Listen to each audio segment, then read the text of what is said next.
think. Play a video.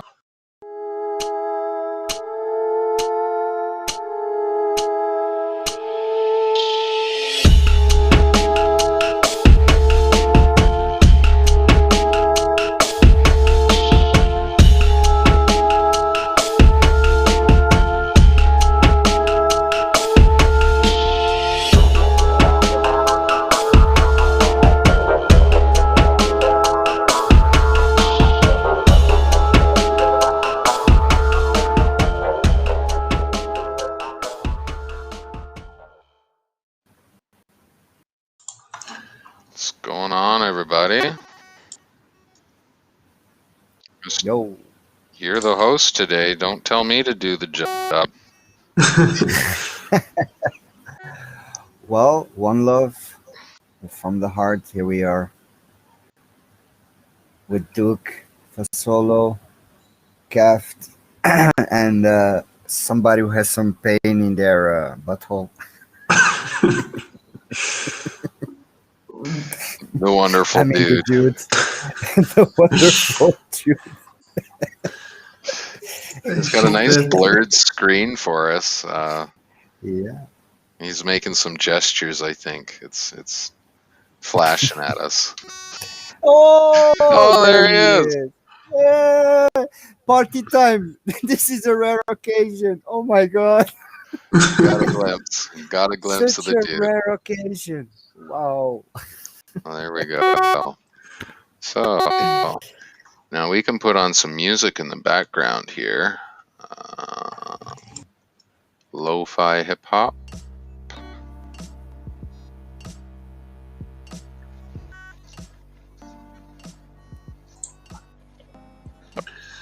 Okay, so I think that we could talk about what we were talking before the stream, because it's anyways interesting, I think. Yeah. So, who would like to start? I offer myself if no one wants to. Well, give her. You seem like you're ready to lead into it.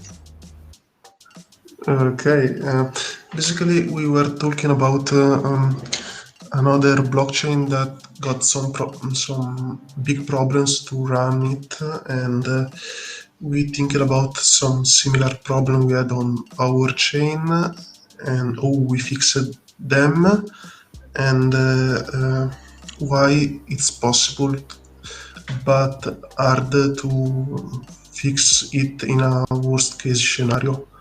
Like if all the tube leaders will go offline and vanish in some other private life stuff and never show up again, then the chain will be halted. And or they can deceive. That's also a thing. Yeah, for whatever reason they leave, and there aren't a good number of leaders to run the chain. So in this example, basically the chain will be halted, and no one could unvote a leader to vote another leader to get it back running. But with observer nodes that stores a non-mining version of the chain, but it's basically the same data, they could make like a snapshot of that moment that the chain halted and run it again with another like another chain, but it's the old chain with all balances, and then fix the other things like exchanges, listings, deposit and withdrawals, helping the exchanges to fix their nodes, and so on. So it's a lot of work and it's hard to do it, but it's possible, I think. Yeah, the situation that we're speaking of from Smoke IO is kind of like the worst case scenario you could have happen. The owner of the GitHub has pretty well disappeared on us, and yeah, it Your audio has. is a lot scrubbed up, so maybe I could talk about it. It's you are almost non-understandable, I think.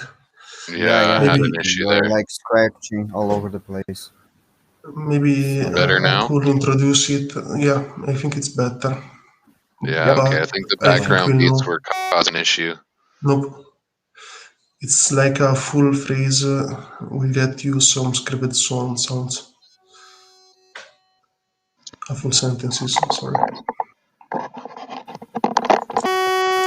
So, whoa, Dookie, that's oh no, Duke. Take away that headset. Oh, Okay.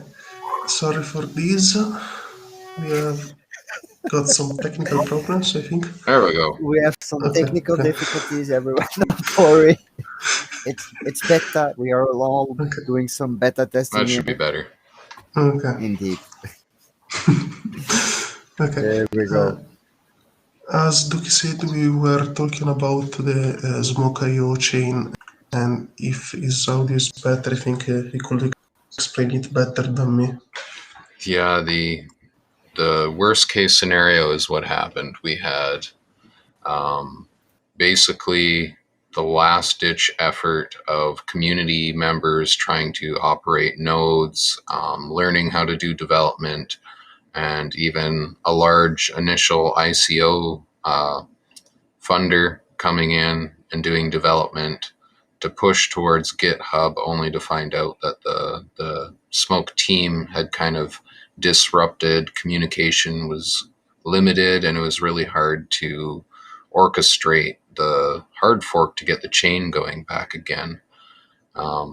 One big difference that I noticed between like DTube and the Smoke IO chain, our Avalon chain versus the Graphene chain completely from Steam and Hive, because Smoke IO is a Steam fork, is our ability to start the chain back up even after a just a stall, right? The graphene chain seems to need an entire chain modification to allow new leaders to be voted to get the chain running again, because of the current consensus not being available. Whereas I believe even under a situation where we relaunch the Avalon chain and we need to try orchestrate something with consensus leaders, after the initial block mine is put up, there's a timer to orchestrate the change in leader votes.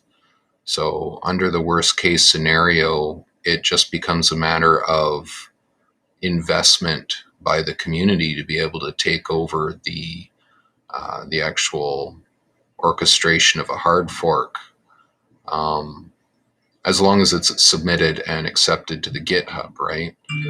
Smoke.io is hard controlled. You can't do anything to the GitHub whatsoever.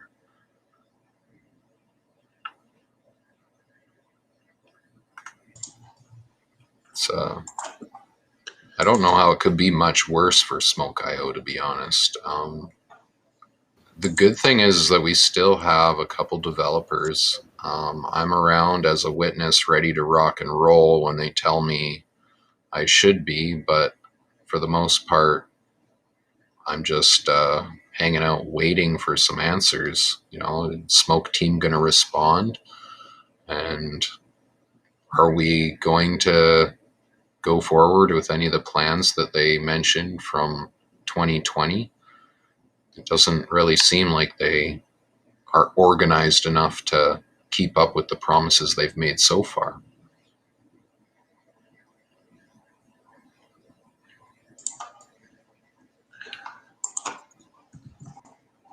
So, Fasolo, it is kind Yeah. of possible to restart the chain really easily with Avalon once it's stalled, right? Like we've had it stall a couple times now for different reasons, and one time it was an hour long. The long one was 8 hours, and There was one where it took us a couple hours to get organized, and it almost didn't restart. And I think that was because of conflict of our test net at that time.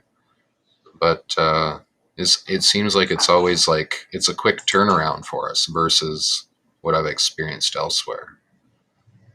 Yeah, I think so because we have a limited number of leaders, so that's an advantages on some things and an disadvantages on the other sides.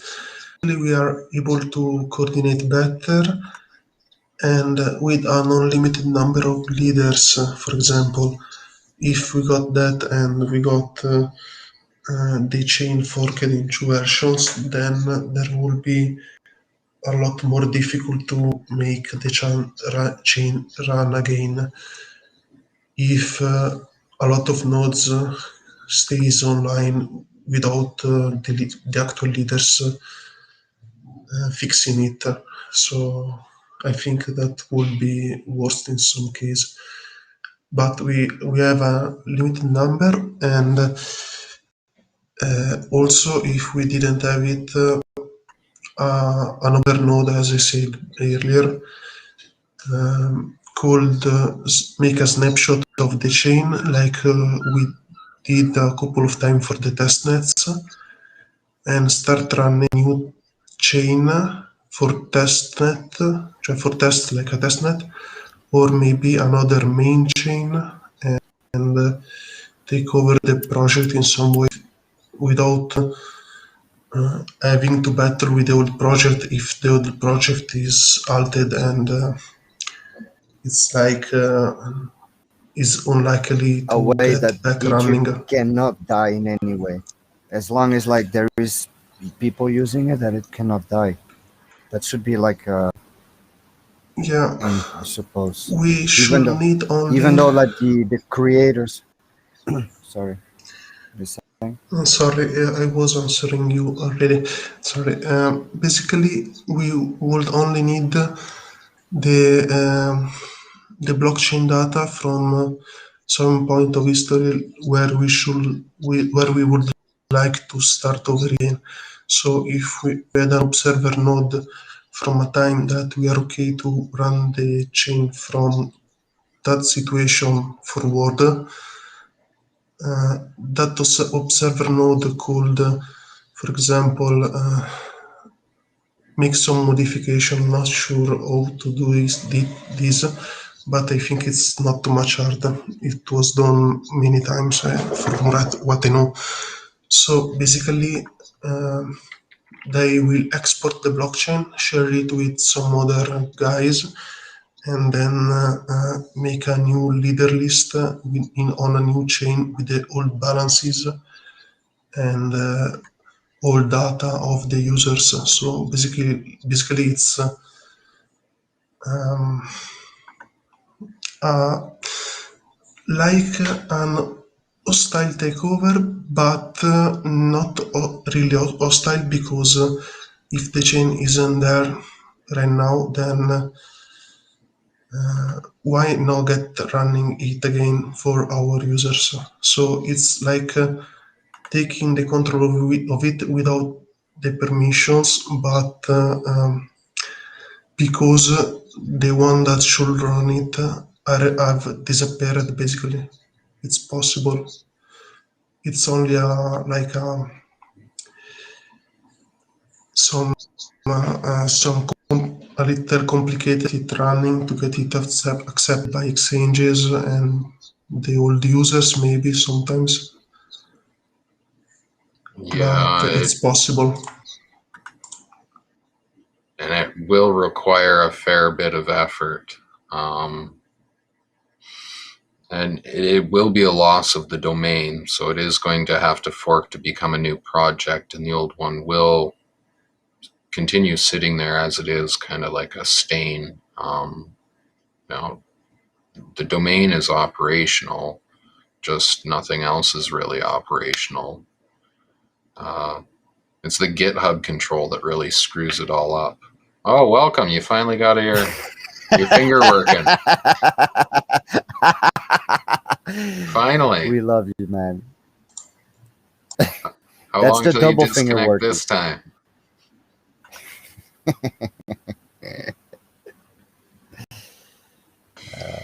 Dude. Fucking hell. Took me forever. Yes, finally. So, You what's your input on the conversation? haven't heard anything because I had to solve my audio and video problems. Oh, What the okay. hell you talk about actually?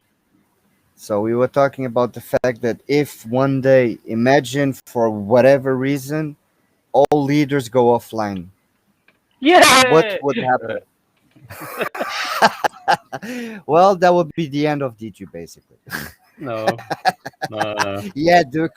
no, I agree with you on that one. no, Fuck you, dude. no. Because I can't see Cam just that would be his opportunity to take over, and we are with him. I won't Well, take if over. all leaders are gone, Cam's is gone too, basically. No, no, Cam, he'll never will go. No. But if that would really happen, we go and look for other stuff. Going back to BitChute. Oh God. Well, you don't give me another opportunity. Everybody's gone. We use it as long as possible, trying to get the coins into something else, and then bugger off. That What seems else to be would the you? route. That it's on the way actually. If you, sorry, being pessimistic, but to me it looks like the D-Tube is a project nobody is really caring anymore from the D-Tube leader side. No Well, rules without exceptions. they're all focused on trying to build different aspects. Yeah, it's definitely not ideal. And there has been mention that the direction is likely not going to be exactly what we had originally been told. And that's like still yet to be really defined. I wish I was getting more information. I could be more clear about what we have and what we're expecting. But overall, it's a matter of we got a couple good developers working to try put together the pieces to hopefully enable the platform to evolve on its own from then forward, like a true decentralized project should. But till we get there, like it's a Hail Mary, just to keep it up and running some days. You got Tech Coder restarting all sorts of different services to keep them going.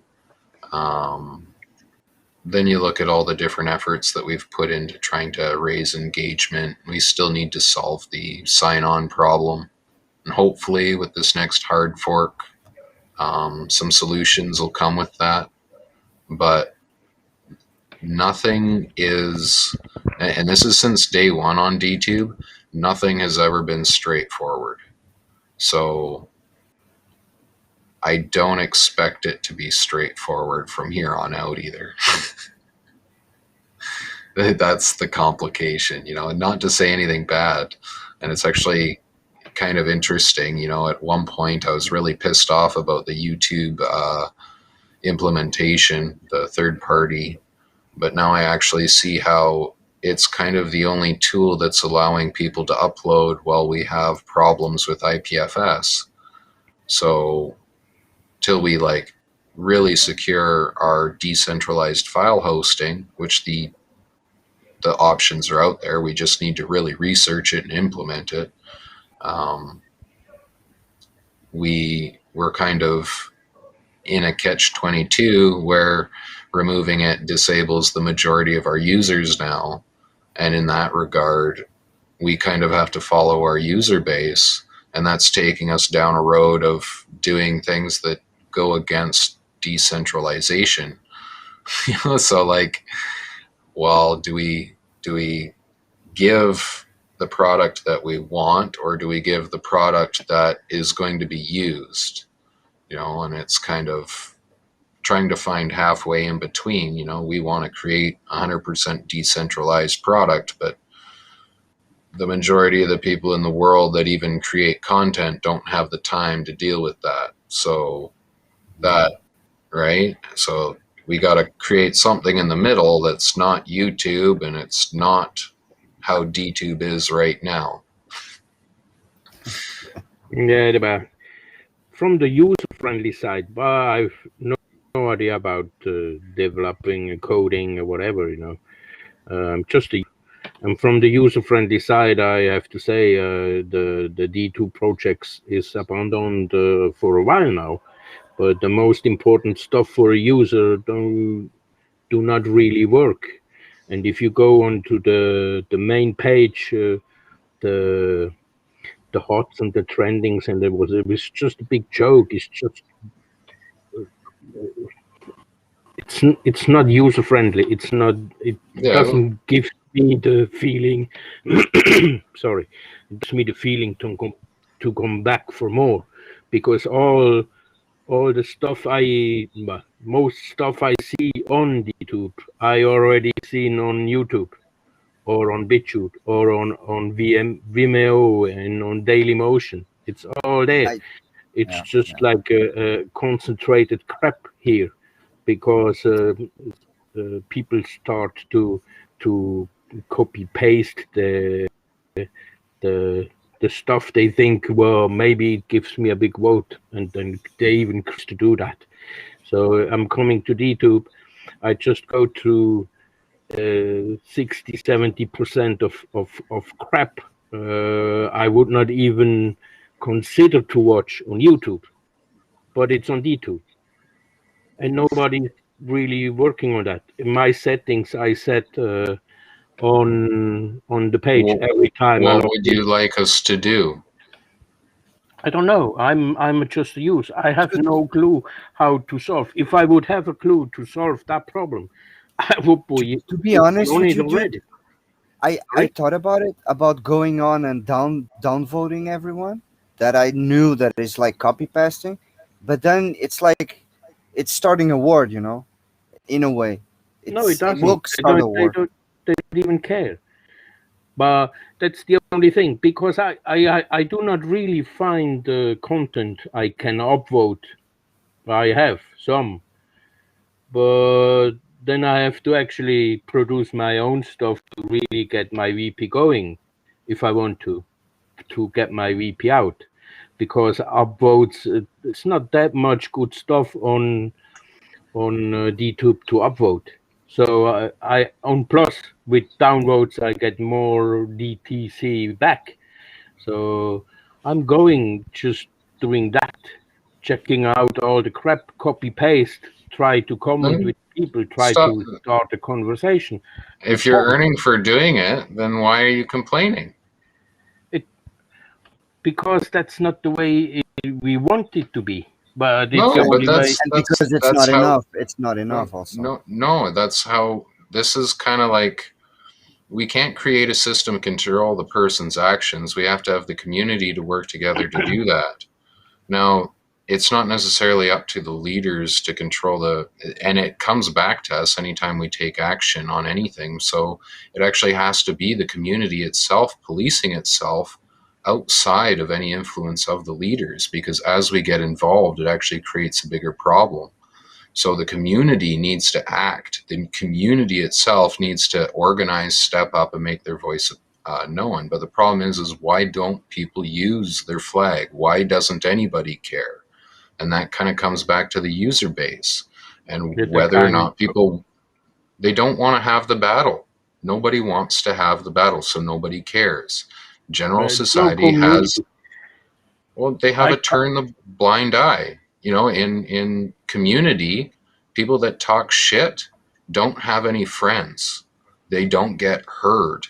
they end up being the loner, that they might be a part of the community, but they don't actually ever know what the fuck's going on, right? So that's kind of the You problem. talk about me now.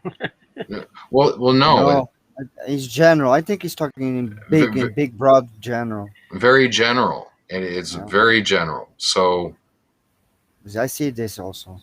yeah, it's so hard to, um, as a leader, to actually. I've come into heat for using the Ionomy vote for voting new accounts. New accounts. Like, I've had people question me on that, whether or not that's good activity to use the Ionomy key for.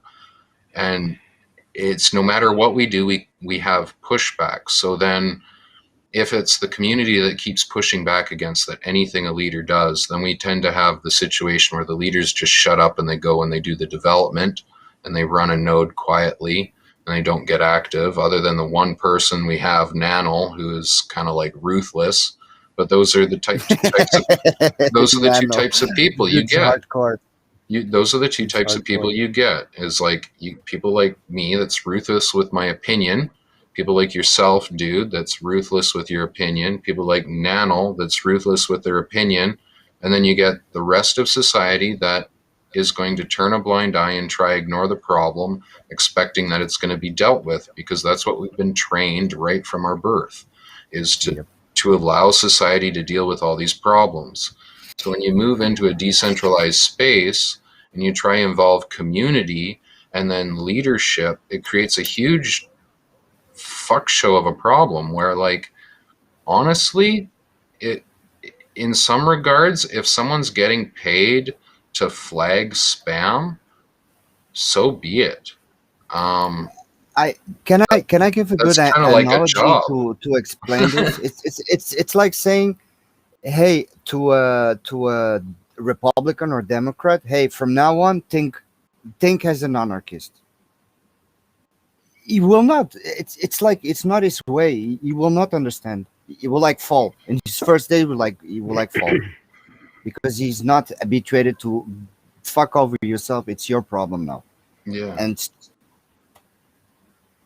Well, that's part of the problem we have definitely on the blockchain, is the people think it's a free space, decentralized, whatever. Yeah, good, excellent tool, and definitely the tool of the future. But as long as the most brains are fucked up and insane, and no way to be able to communicate in a proper way, this will not work. If it doesn't work outside in reality, how should it work here in virtuality? It can't. this is a human problem. This is why we are here. Decentralization That's is what part I'm of the saying. solution. As long as the brains are fucked up, this is what we want to get. But I don't know coding and what you would be able to implement on a page like that to bring it to make it more user friendly for the guy who is interested. Say I proposed on the channel today, like what's about the trending and the hot part on D2. Isn't there a possibility to code the VP out of the guy who is actually creating the video? So if I produce a video and I put in 500,000 VP on my video, I'm automatically on the trending page. But it's because I put my own VP on it. So there must be a possibility to code that out and then to bring on trending only the folks that really got like 10 or 20 or 50 or 100 votes, but Well, not there not is, but it's very based. easily worked around. You could eliminate it for the self vote, but if the person's actually intending to put themselves on the trending page, they could just do it with an alternative account. Yeah, But that still, is a very easy step that could be implemented. The thing is that everybody's working on different aspects of the actual function of the chain. The chain doesn't involve front end steps.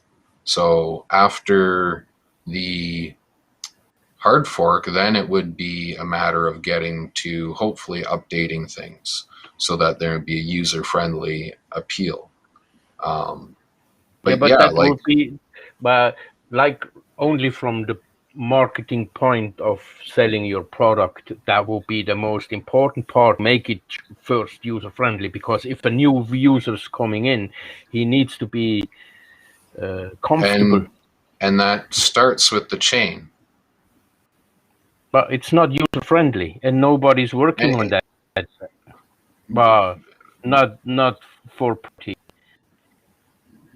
okay, and according to who? According on what I see when I go to the page. Yes, you look just at the page. If you keep looking just at the page, you'll see just the page. Yeah, but that's The GitHub has a whole bunch of information, and I know it's not laid out very well, but that is where you'd go to see any information on what's being done for development and updates and things like that. Now we're on it. The marketing team, we're on these guys to try to build us some sort of a proposal page or some sort of timeline, a roadmap, anything. The team is a little bit disorganized, it's obvious, and I'm not defending anybody. I agree with you. We need to fix all these problems, and it starts with the very first part, and that's sign on. People can't even fucking sign on. So I agree Or with you, use Facebook or other stuff. but we can't fix the sign on until we change the chain. That's basically, so we got Tech Coder working on Hard Fork 4 to maybe solve the sign-on problem. And if the sign-on problem, the sign-up, is solved, then hopefully we can move on to proposals. And then once we have a proposal system in place, we could actually bring someone on that knows what the fuck they're doing with the front end to actually fix it. Because right now, we don't even have the developers that are familiar with front-end development. So we have Tech Coder, who does a little bit, but he's mostly chain, API calls. He's like cutting edge file storage, database development. I'm in Danger did the chain, but we've lost all three of our front end developers, which was High Touch, who wrote the original DTube web app. So when you're saying that it's you only see no change, it's like, well, it takes a long ass fucking time for anything to come out, and there's a lot of secrecy, and there always has been since day one in DTube. When they're releasing updates, they learned early on, when they give a false announcement of something and something goes wrong, or even hint that it's going to happen, then the backlash is worse than just not mentioning anything to begin with. The ICO sale's a good example, how they had to keep pushing it along. They couldn't get But anybody. then you have people constantly nagging about there is nobody doing anything. Well, and So that's a perspective problem. That's not necessarily a fact that there is nothing happening. It's that the team isn't actively speaking about what they're doing in a manner that, like me, where I'm like, look, I'm DTube team, and look at what everybody's doing, is like, I have to come forward and speak on behalf of the team and try to act forward. And like, I'm not on an official payroll yet or anything like that. I'm still doing it. I'm trying to be that face for them, but I don't really have the But authority. then again, Duke, if something goes wrong, who's gonna be blamed? Likely I'll get a big fucking slap in the face. Yeah, you're gonna get the Duke.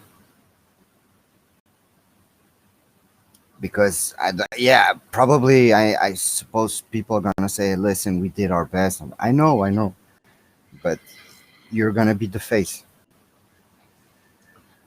That could go Or- either way, though, right? Now we're all saying the end worst case scenario, but likely to say that that isn't going to be what happens. I mean, yeah. It's a Dude small is community very for now. dude's very focused on the 1%. You know what I mean? And I find this is like the one person that speaks out about something is the person that gets all the attention. You know, so like you'll have 100 activists, and it'll be the one activist that decides to light a car on fire that gets the all 100 activists arrested, right? Yeah. So it's the same idea when you're looking at dealing with these crazy situations that seem super hyper or super polarized. So we have like people that want full decentralization on DTube, and then some of the leaders like myself, they support the fact that we need to have solutions before we tear down the system. So it's like we have to have YouTube embedding. And now that we have YouTube embedding, I actually see how there is a use case for it separate from decentralization. So it's kind of changed how we view our project.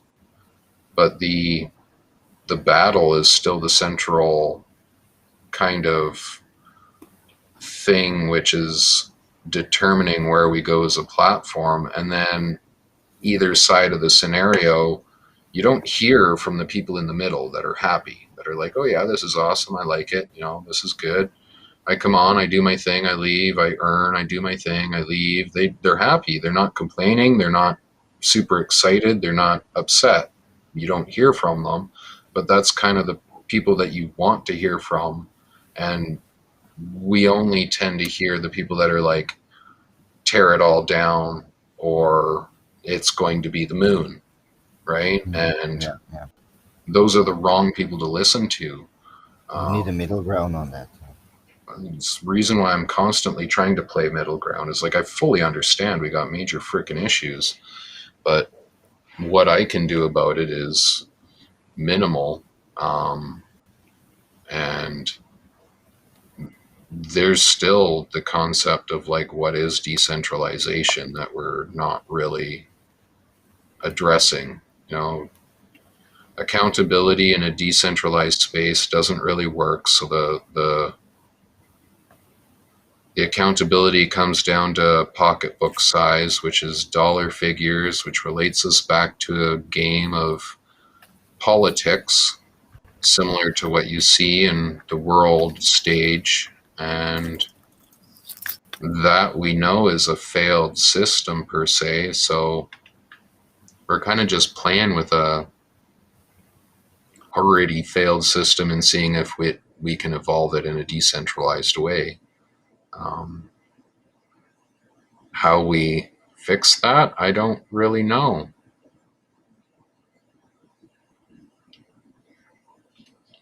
What do you think about all of this, Fasolo? Think you've been listening? Are you still there? Or well, I could give my opinion about it, and yeah, and other than what you just said, yeah, it's a human thing. It's a human psychological thing, and I hope that DTube is part of the solution of maybe something that it isn't even like create to, but that we can use it to make people conscious of this mindset that might actually auto destruct themselves in the end, which is what we see. It's like it's I can compare this to cancel culture. Cancel culture. It's like people are over negative over things, but then in the end they don't give a f about it. I mean, really in the heart they don't give an f, but they still get to give their critique just because and pull it down instead of feedback. No, it's just bam, go down.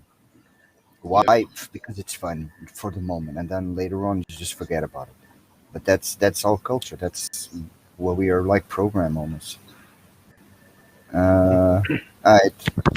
Oh, okay, I see, dude. Don't worry. Yeah, dude dropped out because of his internet. Yeah, He fucking. Yeah. That Fucking cancel culture thing. Yeah, it's That it, it seems to be something that has been brought to life because of social media. I don't know if you guys listen to him at all. Brett Weinstein does the Dark Horse podcast. He's a yeah, good guy to listen to for breaking the trend talks, because he likes to tear down all that's kind of going on. He was the guy that he had the college campus stormed, chased him around, and essentially tried to kill him. Um, Now he's speaking out about how that mindset spilled out of the college campus, that activist mindset, into society, and those kids weren't prepared for society. And what we're seeing today with things like Black Lives Matters and all of that, yes. In a way, it's I all a agree spill that out from the college, right? It spilled out from a the mindset of kids that believe that, I'm going to get this wrong, but the activism was the empowering part of what they were doing. So by being active, it made them right in what they were doing. So, yeah, yeah. and the belief systems, your Self righteousness. Yeah. yeah, and you're ingrained to actually give up a good proportion of your moral standard in belief of the system, and it's a slow degradation in steps usually, but once you get there, you're believing in the greater meaning of the actual activist party's movement than actually the actions and what you're doing. So it kind of gives you authority to go out and burn cars in the name of Black Lives Matters, even if you happen to be in a black only uh, uh, ghetto and you're only Yeah. burning black people's cars, But right? can I Like, give you and you think you're like right still. it? I mean, if we're gonna talk about the behavior, I would disagree that this is something new because I could give you a perfect example of something similar, but in a way different ages in another epoch, and that would be a witch burning. Everyone would know that. Okay, maybe she was not like that, but nobody will speak up because it was like too much. It was the pressure of this is what it is, and people would like pressure into thinking that okay, I should shut up and I don't want to have problems. It's I'm in a way cancer culture is mostly similar in a because lot of now ways, people yeah. say, hey, this is the new way of thinking. So if you think other than this, you were wrong, so you get canceled. Well, I would wonder if you kind of track the mentality, the psychology around it, if it mirrors, um, especially relevant to the fact that cancel culture is largely caused by the stress that society is feeling. So, Yeah, yeah, and then there's the disconnection from accountability that comes in the online space. So I would almost say that they're almost hyper opposites with uh, similar things that cause them, but they'd be hyper opposite in effect, where you were hyper accountable in uh, olden times. If you were a witch, someone could like claim you were a witch and you'd get yeah. killed. Like, you didn't even have to be accountable. Like, you were accountable for someone else's word. You were so accountable. And then in today's day and age, you're not accountable for even things that you yourself say, through the online space, unless the collective deems you so. Um, but The micro influencers. yeah, it in the general space, it seems as if there's no accountability. So you have people able to do things to the point where they get in trouble with the law. Whereas if there was the steps of accountability along the way, you yourself would hold yourself accountable. The people around you would hold you accountable. You wouldn't get to that place of breaking the law 10 steps later of lack of accountability, right? Mhm. That's, now you think about that in the decentralized space and money, and it's like, okay, so we have a lack of accountability in the online space. which is being blown out of proportion by the hyper polarizing nature of social media, only feeding us either a yes or no. We don't get the gray area. You don't hear from gray area people. You don't get gray area content. And then you move that into how we're trying to progress forwards, and it's a bit of a catch-22 where by developing the systems to create decentralized communities, we're actually kind of building the self-destructive system of society. And now dude would say that's a good thing, but I'm Yes not and no. sure it is. I'm not sure it Yes and no. is. Because I You don't talk for agree me. with the destruction. I agree with starting anew and building up something different, but not breaking stuff up. well, No. self-destruction is more like it's peeling itself apart, right? Society as we know it, it's not like it's going to blow up, right? It's slowly kind of peeling itself apart Like into. Roman Empire, basically. It's a great analogy, yeah, um, but less directed on money, I think, and more actually just on people picking apart people for differences. Right, the time of Rome fell because of money problems that then related to political Dude, unrest. are you forgetting about the ones that are financing all those troublemakers? So it's No, still money. It's still money. it is, but the people are buying into the picking themselves apart more so than the trying to. We don't have people campaigning the street because they're starving and that kind of thing, like where it's less directed about their own survival and it's more directed about their activist movement. Whereas Hmm. like in that time it may have been a movement to overtake the power and control from a person, but it was to restore prosperity to the nation. Whereas the current movements don't seem directed to restore prosperity to anything. They only seem directed to tear things down. And that's what I mean by like the destructive nature of society right now. It's just kind of like peeling itself apart, where Hmm. what happened in Rome was basically like the complete destruction. Um, Erosion from the yeah, inside. yeah. So instead of the pieces peeling off out the outside, it just collapsed on itself, right? Hmm. And then something new was able to be built Well, from. why would you say that that I think that's a good thing? That's a bad thing.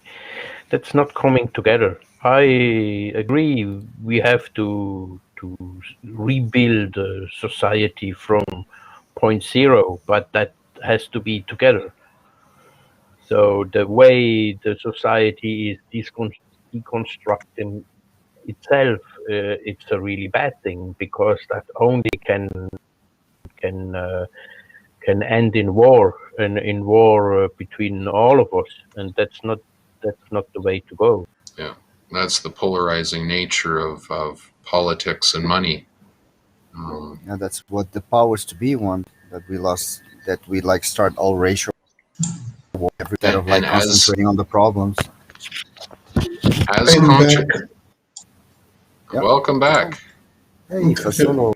Since like 10 minutes, I got ganked by a flatmate, so I should have gone for some moments. No worries, that's all right. Now get on your knees and apologize and say, I love one love. Toi, tout de suite arrêter, toi. Mon Kidding, I'm petit, kidding. toi. No, I'm kidding. No, Va, it's anarchy, brother. va You do whatever dehors, you want. va te poser, c'est le rivière qui va te ramasser, punaise, mec. Est-ce que je peux aller aux toilettes? Ouais, Ouais, vas-y, vas-y. je t'en prie. Vas-y. Just go ahead, man. Don't ask for that one. Okay. You don't need that. Okay. Okay. Yeah. Yeah. The interesting part about that, dude, is trying to tear down the system. It I don't think it can be like done without a complete collapse. That's like, as history shows, it's kind of necessary. The system gets built up incorrectly and it has to collapse to then be Well, rebuilt. I agree. I agree. We just need something to make it collapse. Something But catastrophe, nature, or anything. We need that.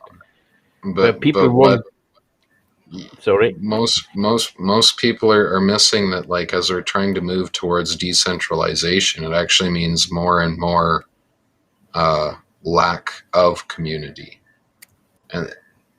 and like, Well, this discussion about community, it kind of is tiring, because we are here on a blockchain. For me, that's a community. We do not need to separate that even more.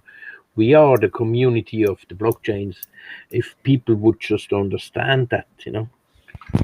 yes, but we aren't the money of the blockchain, and this is where the separation happens. Is the community isn't the people that actually operate. So it's the same system that we're pushing against with a similar system. This is Well, kind of that's what I what I think. said Leaders before. operate and As communities curate. as long as the people not able to work together, they free their mind and becoming sane outside in reality, we will not see that happening here on virtuality. It's impossible. But I don't think there is, like, in as we try move towards peace. I'll explain it this way: the more we try move towards peace, the more we move towards war. And We that don't the need only peace. no, and this is what's, as I see it, right? We're trying to move towards world peace. Everybody talks about it, no war. But what actually ends up happening is polarization, because peace and war are polarized by nature. So to have peace, we have to have war. They're fundamental opposites. The more Yeah, peace we want, the more war we have. That's the only options we have there. So exactly. what's in the middle? And the middle is chaos, which is essentially decentralization and free speech. It's And like the brain's functioning. but the problem is that also then means no control and no society, I which do then not also agree on that one. means it does, unless we have something that operates separate from the control and power of money, right? And that's where politics becomes money-based orientation. That it's until we have that governance system for outside of a money controlled based anything. This whole stake based thing, it's the same as politics, right? I mean, the more money you have, the more you can tell people to do things. I'm a DTube leader. Okay, hey dude, I want you to do this. I'll pay you some money. Hey dude, I want you to do that. I'll pay you some money. Like, there's influence right there.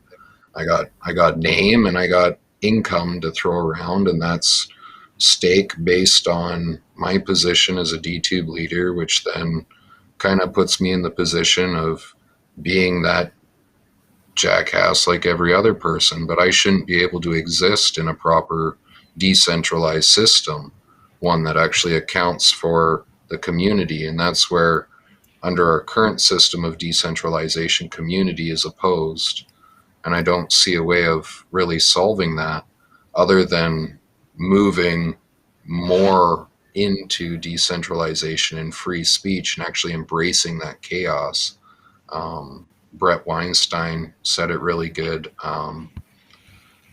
that the worst ideas in the short term, it's going to seem like a really, really bad idea, and it's going to cause a lot of problems, and it might not even be good for you and I.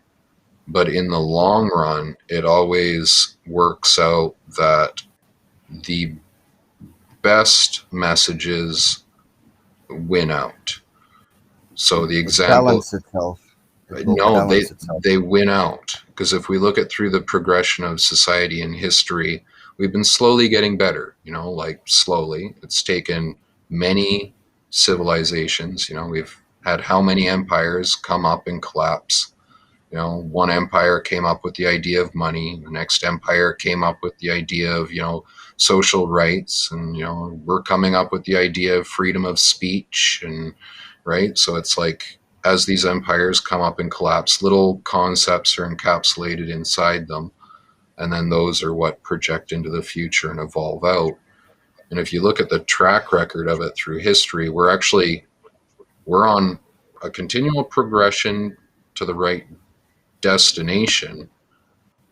And on the short term, it's always the most radical ideas that are born out of complete freedom of speech and chaos that end up being the most revolutionary, such as Nazism and Hitler.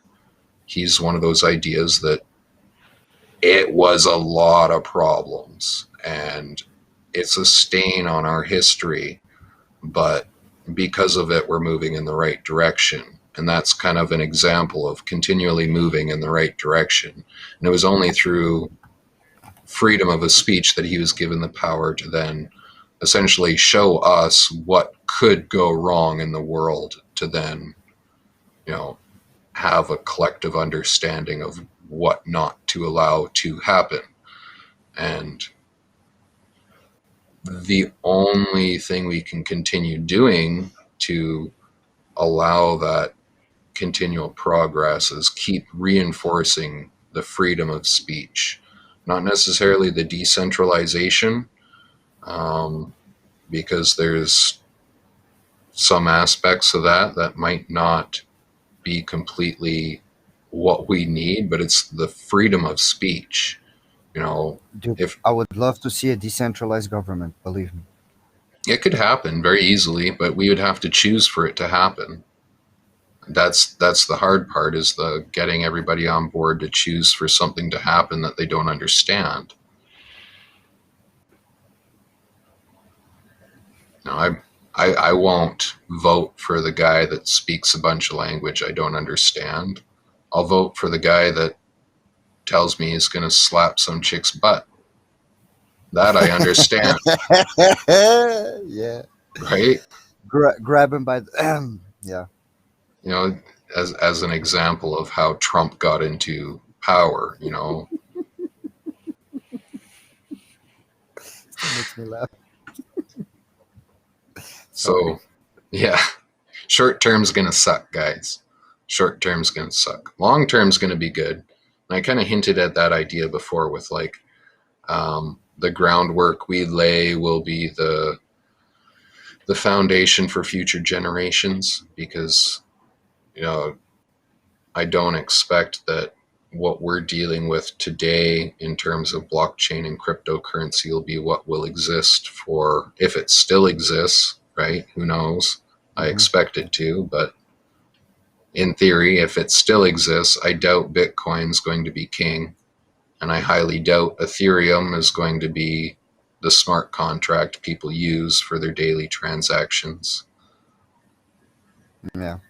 Well, probably Just all this will change a lot. We can't imagine today. I say 5 years even. It's enough. No, 5 years is not enough for that one. Crypto is going pretty fast. I mean, faster than everyone could ever predict it. It's hit a point where I'm starting to see people going bang or bust. We're hitting that hyperbolic momentum kind of angle where legit traders are looking at it and going, this is scary as hell if it goes up too high and people actually start buying in and it busts, because it could tank like world economies. Enough money is going in and out of cryptocurrency now to bankrupt entire countries. Well, that's the aim actually on it, no? Blockchain is the tool you can get rid of governance, because you could build this system of self-control over blockchain. voting in small groups to get everything running what we need to run to be. Blockchain, yeah. Blockchain, yeah. Crypto, no. No, I talk blockchain now. But the crypto is involved because um, people It's the need money to behind have, it. yeah, the people need to have some value connection to what they do. That you can see that throughout history of humankind, we need to get a value. If the people are together, agree on a value of something, you can exchange that value.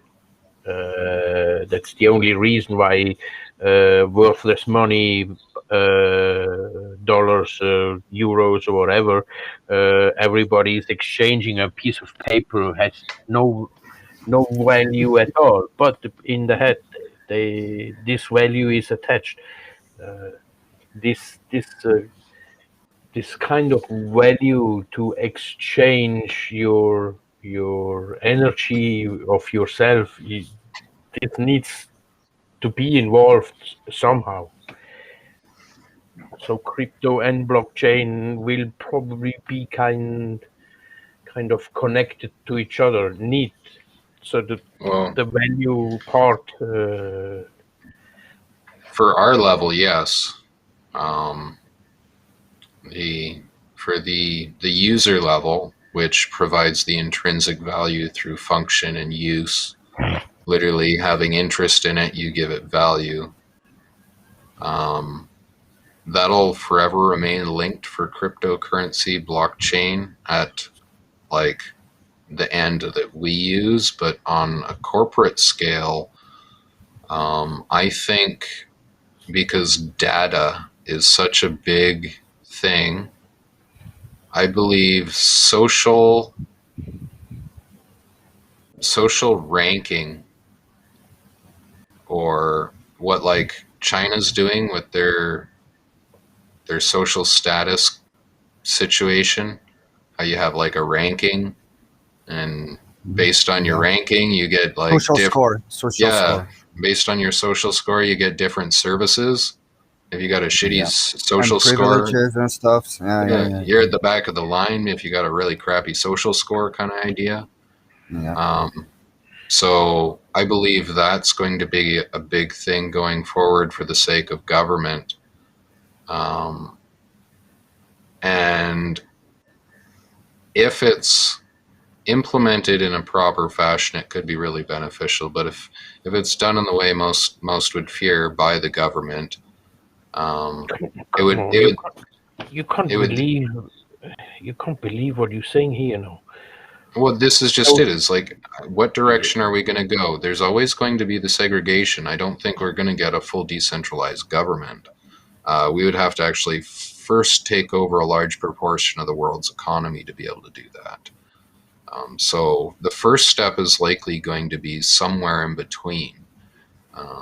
We're likely to see like the ability to use your cryptocurrency to pay for things, and taxes and governments accepting probably specific cryptocurrencies that are more easily tracked than others. But the use case of blockchain actually has already proven through their decentralized ledgers and all of that we've created, um, databases, and the blockchain comes into play when people want to ensure their information is secure. So it would be between corporations. You would have a blockchain. It wouldn't even have to be public, right? It doesn't have to be public to us. We think about a blockchain and we think about, okay, well, I can look and see all your transactions. I know your account is legit because I could check it.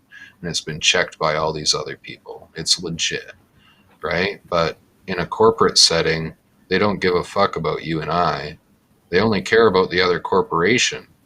So only the other corporation needs to have access to that blockchain. only the other corporations. So we'll see private blockchains. There's probably already private blockchains. And that would allow us to have services based on a blockchain, which then corporations could cross borders a lot easier with secured information. And since everything is encrypted on blockchain already, they'd be able to have that private layer of encryption right on top. We've kind of put all the pieces together for them to create a more secure version of the system they already have. It's just a question of whether or not they're going to implement it that way. Yeah, I see what you mean. Well, I just hope that in a way we help in kind of embed in people's consciousness what decentralization can what humanity can benefit from decentralization and smart contracts later on also, I Stepping stones, right? I mean, think. Yeah. we've already seen content creators like myself come up and empower themselves, and you know, I've earned a decent amount of money. So like decentralization has already empowered many creators and platforms to come to reality, but it's not the decentralization per se, it's the cryptocurrency, which is its own economy. That's the real catch 22 about it all, is how it becomes its own economy. And that's what then gives the projects life and interest, intrinsic value. So if you're not chasing that interest, that intrinsic value, the use case of blockchain is pretty much endless. You could build it out for whatever you need it to do, and secure information in a way that allows corporations to not require to host their own infrastructure per se. You could be a node running a private blockchain that's completely encrypted, and you have no access to it. You're hosting the government's infrastructure for them to get access to your services. If we really want to go down the avenue, like I could think of how we could apply everything we've theorized for One Love IPFS uploader into a governmental situation to completely take over the government in that way. I've had that thought, like, could it be done? Yes, the pieces all exist. It's just a matter of getting them into the right place. Could you Having, repeat what you just said about the plan in itself? What the imagination was? what do you mean? What the idea was exactly? So what you would do with the One Love IPFS to take over government?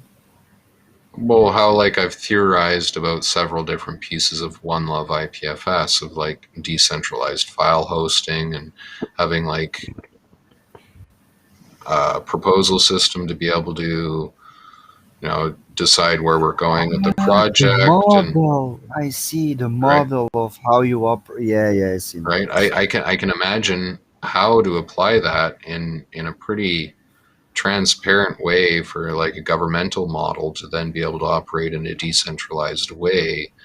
Um, the and even with having the infrastructure supported by the very users. So like if you're wanting to get access to your, I'll use the Canadian system as an example, your Service Canada information, okay, well, you have to download and install our Service Canada app.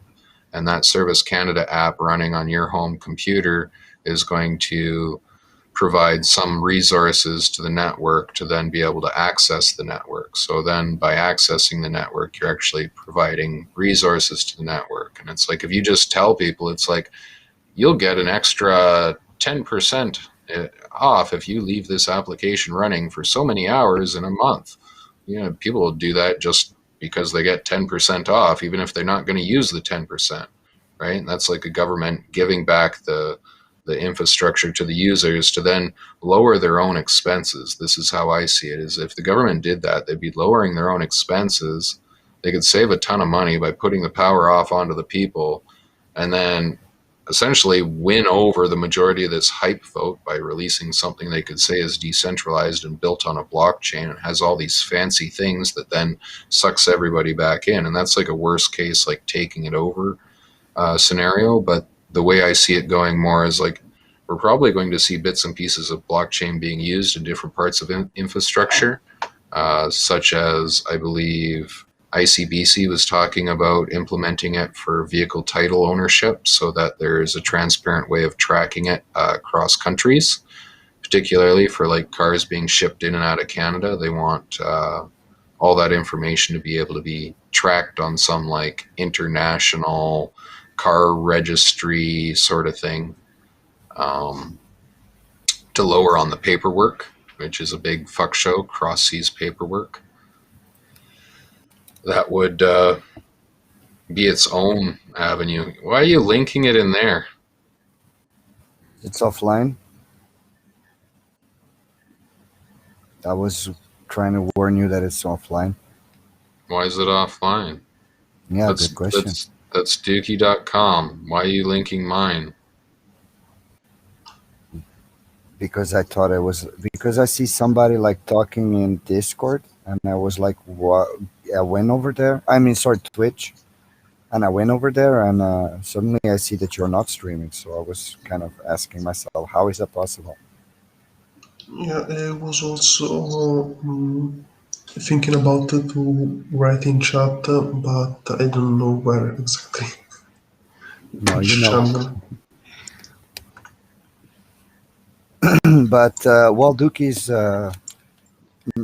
getting resolving that problem, I think I can give some words about the decentralization future with you, Fasolo. Now that you're like, Yeah, I was thinking about the Italian system that I think that's maybe it's similar to the Canadian one. I can share you the our system if you would like to. mhm. Yeah, Can sure. I share the screen? I think that's Yeah, full yes, you screen. can. You should have.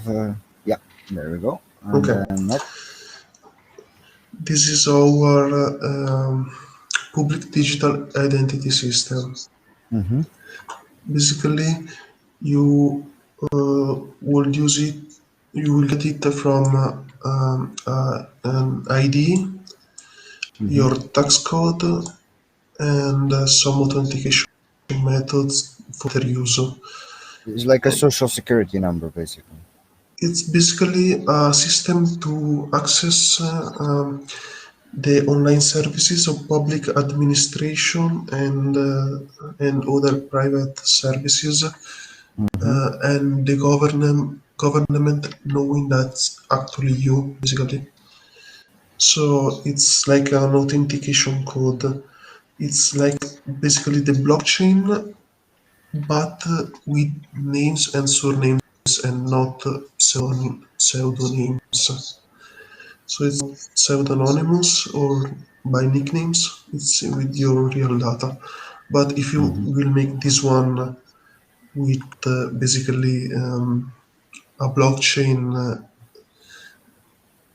you could make it maybe there is already a system like this without centralized servers. We only need to make it So, preserving privacy and also functioning like it should be. okay, okay, If now you I see, understand. it's I think it's But similar because explain me for just an one thing. enterprise, Can I just ask you one thing? So you're talking about yeah, the system that the government has there in Italy that you can use it to log into the various interfaces of the governments that they have, the services online. And then you're yeah, saying we could implement this in a blockchain. Okay, I kind of understand. Okay, you want to anonymize it, but it's still like you're still linking yourself to a connection to the blockchain. So why do that? There could be some reasons to do this and also to don't do this. Mm. Um, some reason to do this, it's like when I don't know if you recall the data center on Northern Europe that burned and a Yeah, lot yeah, of services got down. yeah, Um, yeah. I remember. if it will happen to our capital and where the servers are stored, um, then it could be a big data loss that could be prevented by disaster recovery systems, but also by letting users and citizens, I think, having Citizens, yeah. a copy, maybe encrypted or something like that. I'm not sure how to do this, but actually, this is very similar to decentralized IDs, but centralized. So there is already some solutions. You would use this, for example, to pay the taxes for your employee when you are an employer, Hmm. and to make other things like public concourse. I think not like we have. I can share it. I think.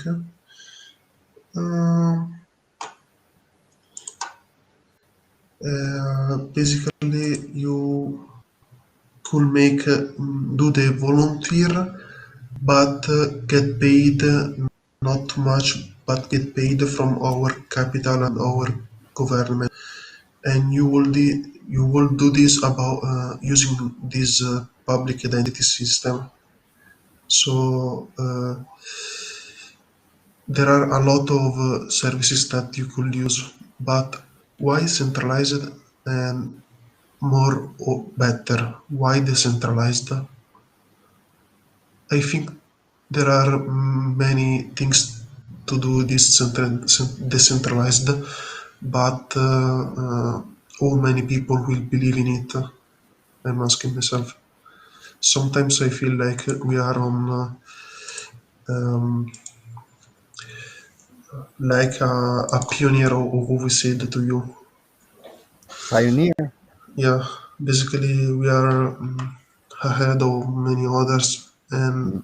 like we are the nerds on the internet in the 80s, but on the new internet. Uh, so It's so hard to believe that.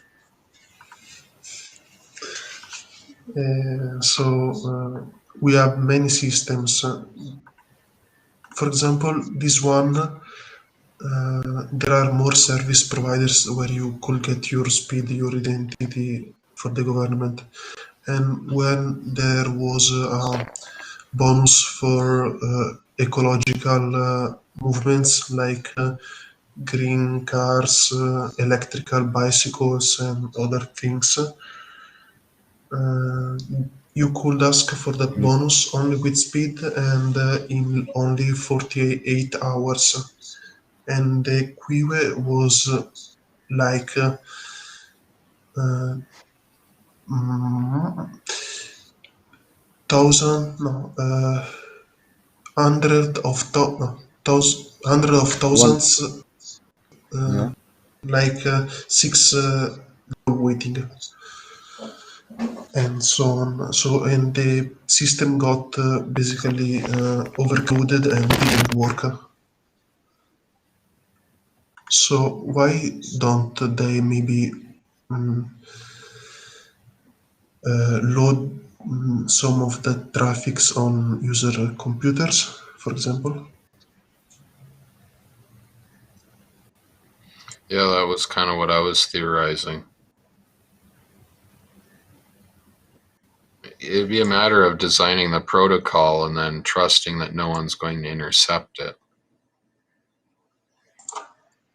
Yeah, that's the basically the hardest thing to make it right, I think.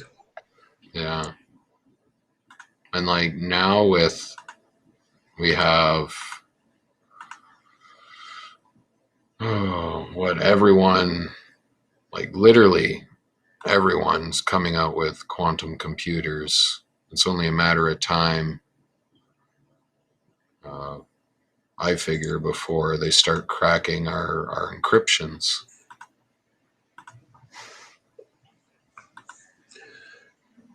Also, I have read somewhere about the quantum traces of data that is stored on each node. I'm not sure about this, but like if there is a leftover of everything you do on the quantum network where they tested it in China, I think. Really? I'm not sure about the sources, but I've read something about this. I read about like Hmm. it's a privacy problem, but also a security advantages. I think we are alone now. No, okay.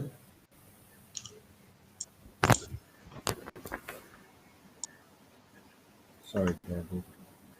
I was trying to put my phone, but it's not really working. I get no sound on phone.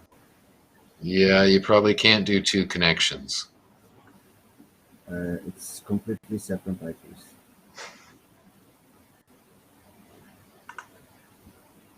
Yeah, but it'd be one internet connection, right? Mm, yeah, yeah. It's the same modem, basically.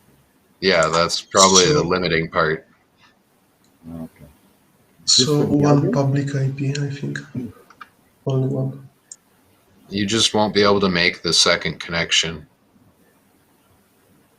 So I have to like close this window to be able to. That's what I was saying. It'll be a little bit complicated for you to try do that. You could if you wanted, but VPN basically. no, it'd just be a matter of disconnecting, right? Because you're making two connections going out. But yeah, when you join with your mobile, you have to turn yourself on, or I have to turn you on. I didn't know what was going on there. Yeah, I did it myself. Yeah, But I know that I'm not gonna mess with that anymore. So sorry for interrupting the. that's all right. I'm just trying to get the restream chat to work. It doesn't seem to be working. No. No. Oh well. Oh well. So you were saying so. Um, I was thinking about an article that I have read some times ago, but I seem unable to find it. Basically, he speaking about the fact that the data flowing on the quantum networks will leave some leftovers, and so you could basically reconstruct the data and have like an history of the last things done on that network, not the like the logs, but actually the network that where the quantums will be like on the last state they were used to. Like it's a very technical thing, and I'm not sure I could find it again. I'm looking for it right now. That sounds interesting. I know the quantum thing is a little bit outside my realm of understanding, but as it was explained to me, is like the processing power is, thousandfold and then some in retrospect to our strongest computers of today.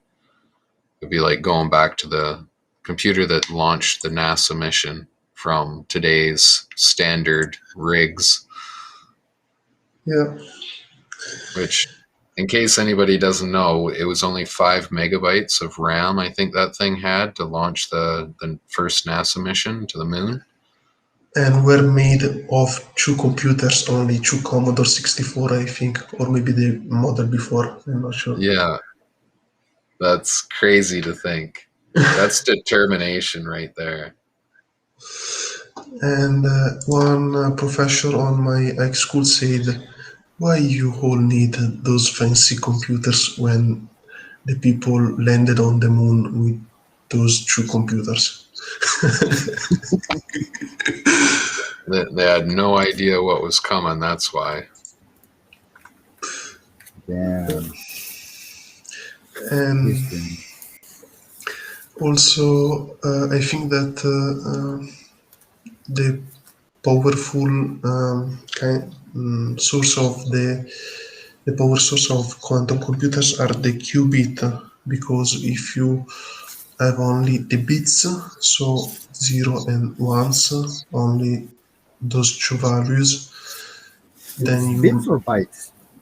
bits, one Bits. byte Okay. is made of 8 bits. Okay. That are binary digits, so zeros and ones. Mm-hmm. So if you could only have 1 and 0, and you have like 64 bits, you are limited on that kind of data you can calculate, because you have finite, like a limited space, and you couldn't use more than that space could use, like the bits Mm-hmm. of your computers.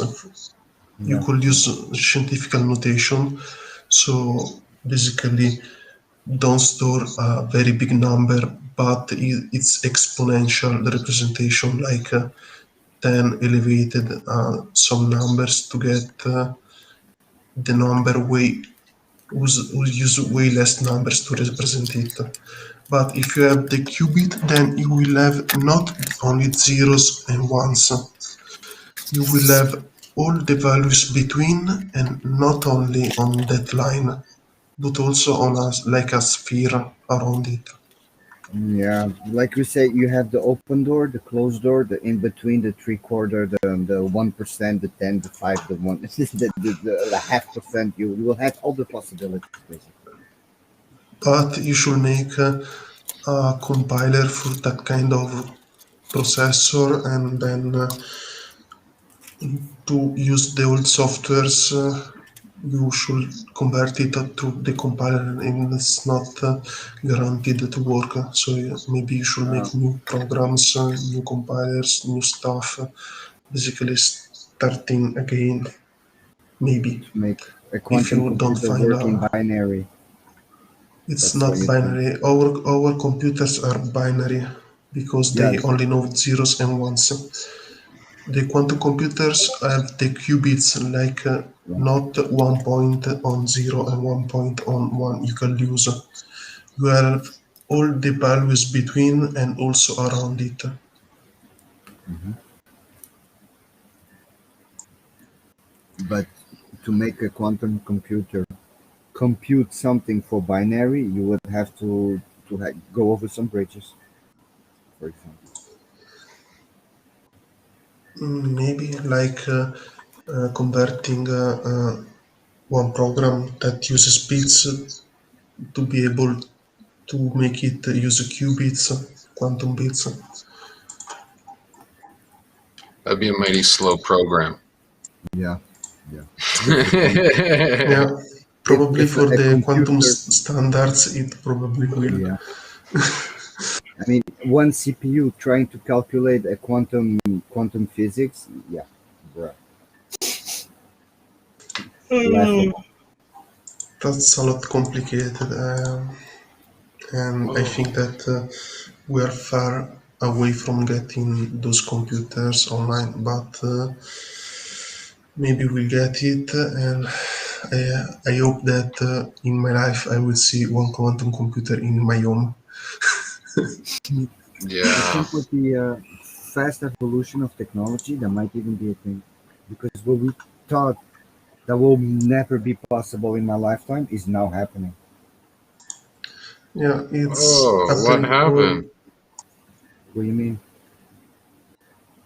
The Twitch stream ended. Oh, It did end. It didn't. Or right. it, or it did. I don't ever understood. We are still on Oh YouTube. no, it's still gone. We're good. Okay. But if you I hear search yourself for talk. Dookie on Twitch, exactly as it written on Discord, you will get Cookie, 15 followers from Russia, I think.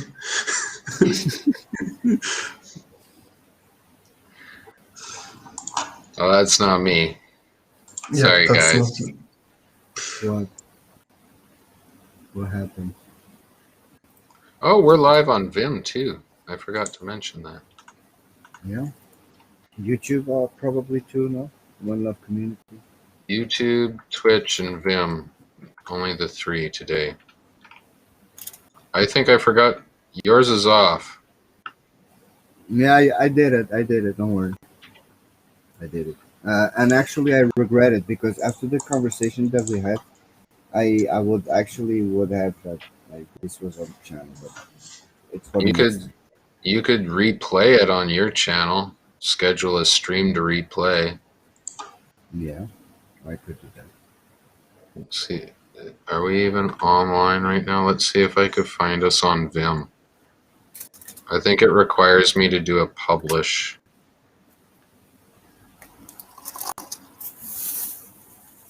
Then publish, brother. Publish away. I'm not logged in. Oh. Oh yeah, we're right there. My first Vim broadcast. Shit, there's 15 viewers. God damn. Wow. 16 viewers. Wow. Well, hello everyone. It's growing fast.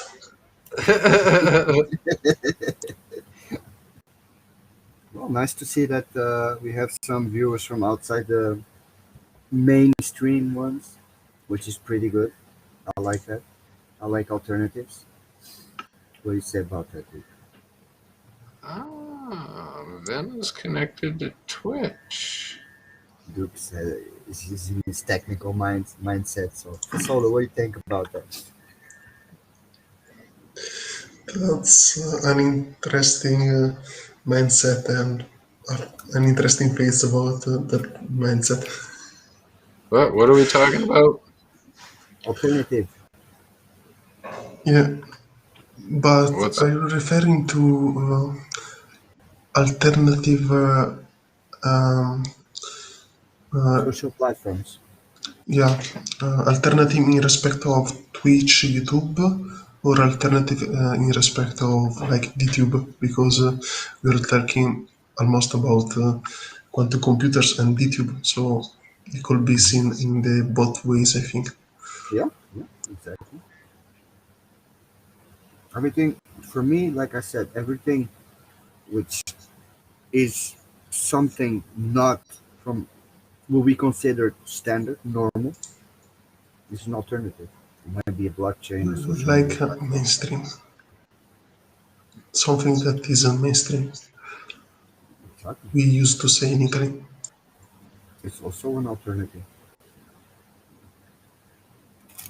Some people chase UFOs. That's also an alternative. Right, Duke? yes? Yeah. Duke's like, yeah. What are we talking about? UFOs. Basically. We're talking about UFOs now, Duke. Haha, this is awesome. Okay, so we got. Is she just running like a 24-hour stream? Is that what this is on MSP Waves? That's gotta be.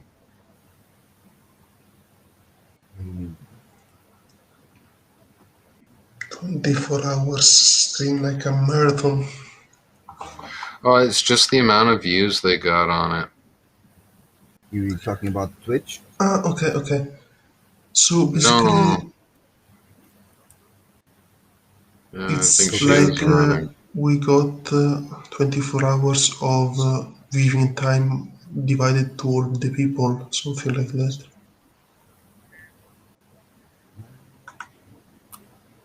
It's that kind of statistics, maybe. Watch time. Like That's we are called watch time. streaming like for 1 hour, 3 4 minutes from what you see from the screen. Yeah. So it will mean like 24 viewers, if I'm understanding it correctly. A medium of 24 viewers for all the time. Maybe more divided on different moments.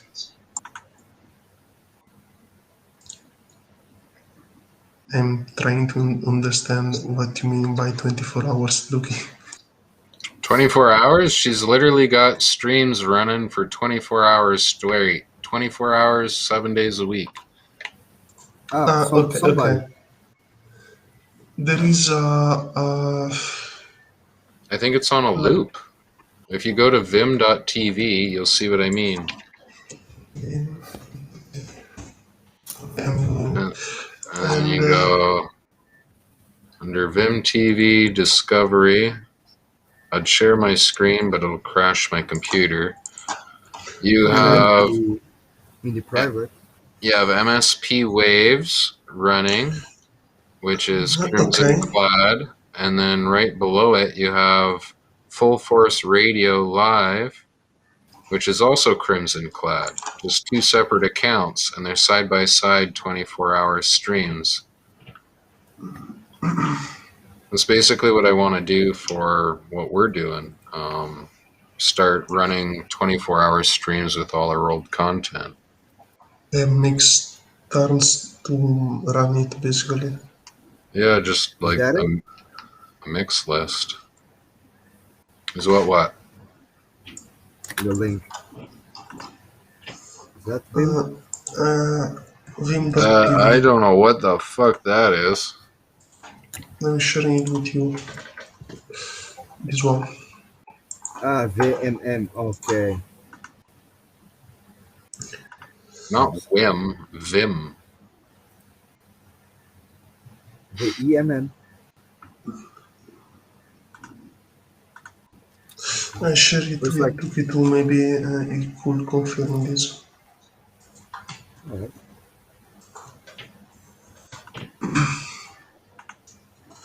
And What's your send it. name on Vim? I Yeah, don't. I don't have an account. I think. And if you have Duki? a Hive account, you should be able to log in. Okay. You might I've have to make seen. an account. Log in with Hive sign. I see.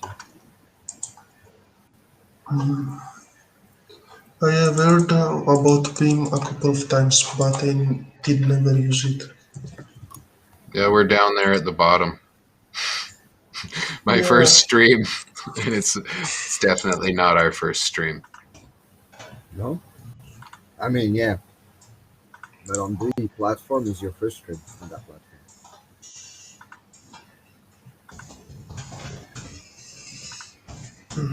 What's the link to this? How do I share this? I wish they made it easy to share my links. Gotta like go to edit destination. Yeah.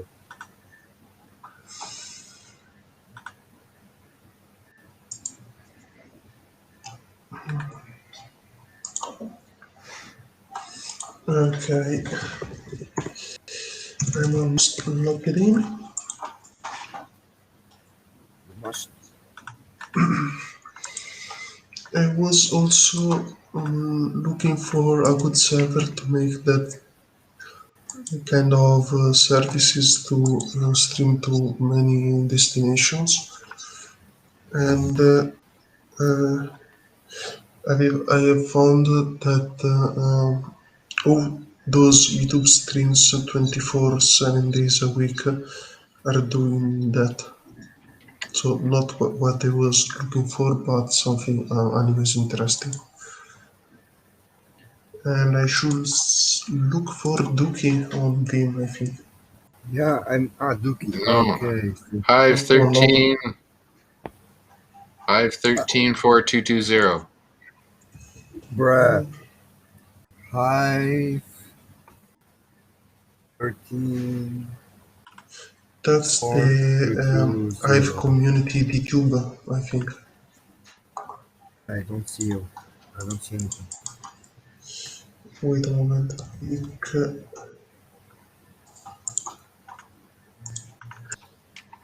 I'm anime for slash the world. We are lucky. I have almost. Thanks. I have muted myself because my cold got me. You have risked your ears because I was like, hey, chi. Okay, I have found it. I think 13:42:20. Yeah, we are. Okay, okay. You There should. you go. Hey, 18 people watching. Nice. 18. Yeah, yeah. I'm one of them. So we are 18 people. We could talk about anything, right? Yeah, yeah. And we're all 18, I suppose. I think that's views. 18 views. I don't think it's live Okay, okay. watching. I think the red one is the live watching. Yeah, Okay. yeah. So I do want to Or work. maybe recording. I want to work into getting my the channel set up a little bit better for Vim. One thing we need to do when we go live is actually log into Vim and click post. It's everything else is automatic basically now, but if we do that, then we're at least getting up a live post into our Hive community. I think But that 2 users are watching us, maybe me and Anime, and 21 Yeah, no, users total. probably those two users are No, you and no, me. I have stopped the player and the red point got 0 and the high Yeah. from 21 to 20. So it has decreased. So I'm not sure oh, we what actually got this people is. watching. Hi, people. I think so. Maybe it's. I can gift you gyms and I Anyway, won't do that. welcome to the One Love. Yeah. Um, Alrighty, guys. I probably got a oh, jet though. It's been a good chat. We'll have to do this again next week. Yep. yeah, I think so. Yep. All right. This Uh, time work for you guys? on the Saturdays, I think so. Also, maybe Fridays. Yeah, Okay. Fridays. All right. Well, I'll leave it between you two to lock down which day, and we can actually schedule a little time. Try put out some alerts for next week. All right. Estimated time. It doesn't have to be an exact time. We don't have to schedule a stream or nothing. Just estimated time of arrival and put out some alerts for the day. Okay. Okay. Alrighty, guys. Feel free to continue on. Have fun. I'll catch you later. Okay. Peace. Bye Peace. bye. So, what we could talk about? Like, what About the hell that's I on Vim? Like, 20 people watching us right now. yeah. Someone called maybe say this to us, maybe. Someone that Oh, knows this site better than us, maybe. yeah, I suppose. We can introduce people to One Love and to G2. Maybe also. Um, I'm not sure. I'm opening YouTube to check what kind of content it's on the main page. We are on YouTube since 5 minutes. and I'm voting it. Wait a moment, I'm not logged in. You could be faster than me. By the way, how do I follow him? Actually? Ah, subscribe. I see it. Follow. And why I'm not logged in? Because I cleared the computer, the browser data maybe. Okay, Duki. Apollo sent me some details. How's But your that's script going my to script randomize? is going good. Um, but today I had some problems with my IPFS node. Oh, So the list of users were not available, and so on. The script and the page was unloading, I think, because today I had some network problems. I restarted a couple of servers, and I got my virtual hard disk that's like two hard disk and one NVMe mixed together on a virtual hard disk. Basically got offline, and so my IPFS node didn't find the config and didn't run it to feed my program. So it was offline for some hours, and I basically fixed my home computer and that server basically. I see. How many? How many did you? How many did you miss? I didn't miss any block because that wasn't the server my mining node was into. My AP node got offline for some moments, but I think that it was very brief moments. But the mining node was always online, so I didn't miss any block. So you have like two nodes? Yeah, one node for the mining leader node, and another one for the Explorer API node and as an observer node with some extra modules. Hmm. So you use it as like a database, like for Avalon database purposes. Avalon uses indeed a database under the hood on every node. I'm using it to basically, I can share this to you. Maybe no, this is not the right button. When you go here on YouTube and go to settings, you will see, oops, sorry, you will see this node, this API node. This is my node, and this is a server, and my mining node is on another server, like more Hmm. hidden but connected to all the others. So my mining node sends the new block to the blockchain, and this node only receive it and watch it and give it to users that set this on their settings page. That that's basically this one. The node that's used by this explorer that should be working, I think. That's not okay. A new block, so it's working. And if you see the folder that contains the config file and the config file itself, you will see that this explorer isn't set to show that's a testnet, and it connects to my DTube API node to fetch the data for the explorer.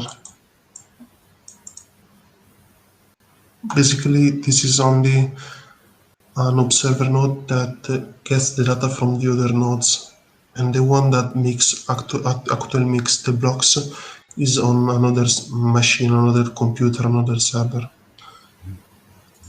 Yeah, yeah, I understand that.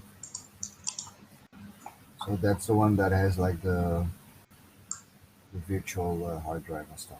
Let's see. Yeah, like the 12 terabyte virtual hard drive. Okay, stop screen sharing. I don't need it anymore, I think. Yeah, of course. So yeah, And the solo man doing his double job of like mining in one place and mining in India. No, not you. You don't mine. You just observe with one and you mine with the other, yeah, which is actually a good thing. It's called because we always need like extra observers. They kind of help in a way, I think, in the process. if Or they could mine, are you asking about? mm, how is the observer node helping? Basically, an observer node is a non-mining one, so you will get a not elected user on the topics leaders, or maybe you don't set a username, so an undefined username isn't a leader technically, so that nodes only gets the block from the other nodes. Then on that node you could enable extra modules to get statistics about the economy, the leaders and other things from directly from the blockchain database. But basically you probably will need some of those modules for the DTube frontend, some others for the explorers, but to fetch all the data and make a copy of it, you wouldn't need any extra module. That's only a config change and some kind of new code running inside Avalon. So it's optional and it's like changing a value from false to true. If there is a new fork, how is it implemented to the observer nodes? Basically, you will need to update the Avalon code, so the running code, the executed code, and so hopefully you will do it before the block that activates the fork, because usually an hard fork will require to choose a block in the future where the fork will be activated. And before that block, you will basically need to update all the nodes with the new code. Let's see. And sometimes, not often, hopefully, but sometimes you maybe will need also to update the database schematics, and I'm not sure what to call it, this, like the structure of the database. Hmm. Um, So I you could was split from having all the nodes, just the observer nodes. You could have a split if they don't update. mm, maybe, I'm not sure if But there the is no chain will leader. fork in two versions. I think not. I'm thinking about if they will get any new blocks or if the old nodes will refuse to accept those blocks because they are running an old code that isn't made to recognize them. I think the latter will be more usual situation. Wherein they don't produce new blocks simply, and there is no new node, a new blockchain. Yeah, basically They just get pushed they out. yeah, or mm, or they don't produce it on the old version if they are leaders. or they don't get it if the new blocks if they are on servers for the same reason basically. I see.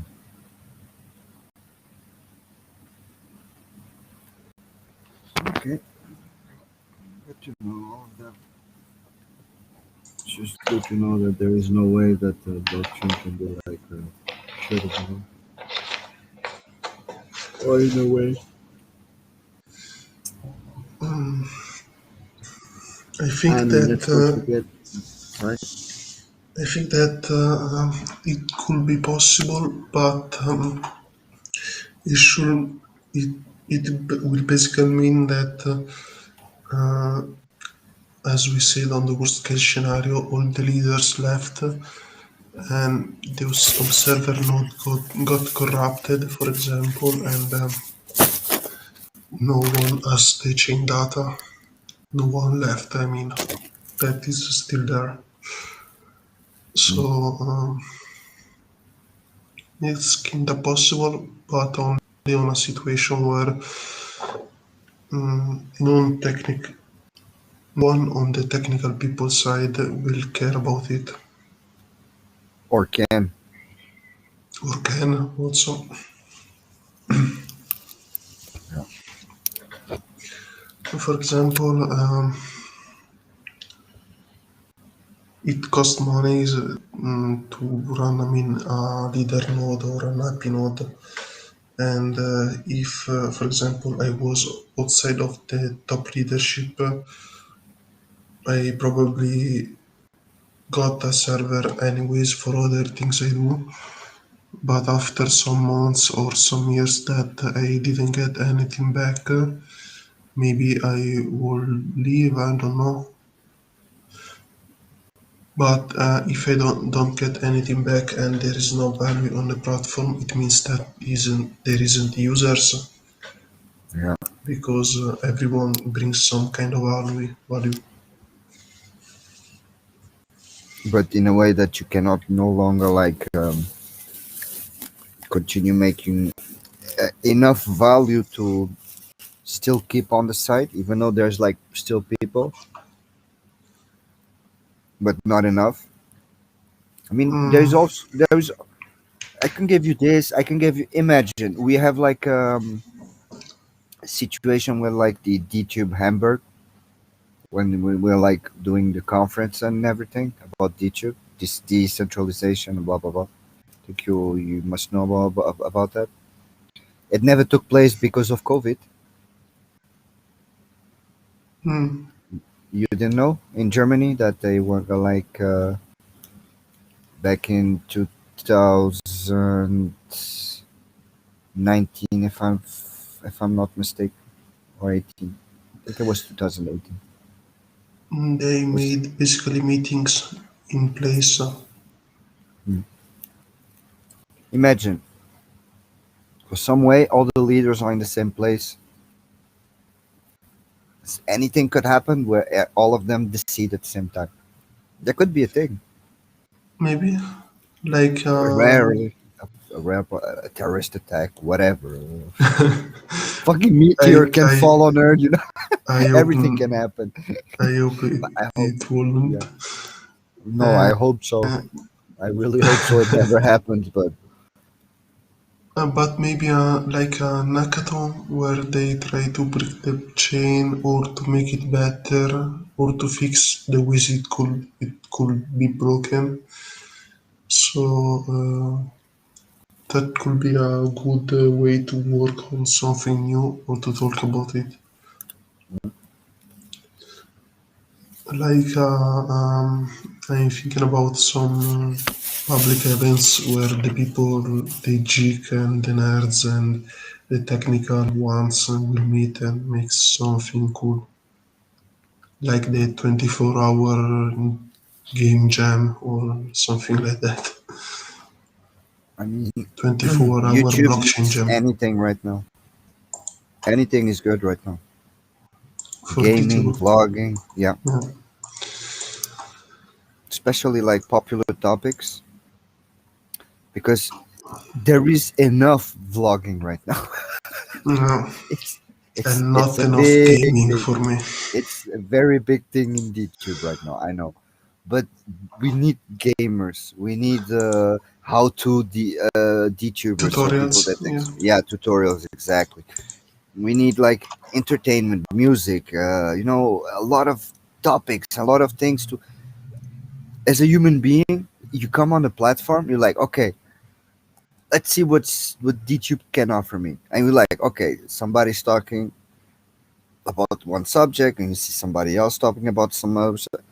But you always stay in the same context. You're like, okay, I know somebody new, I know somebody new, but it's Mm. always the same kind of thing. You see somebody, it's talking, he's outside or he's doing something, I, wa- and sometimes like, hey, I want to see a new game that came out, and shit, there is nobody yet playing it.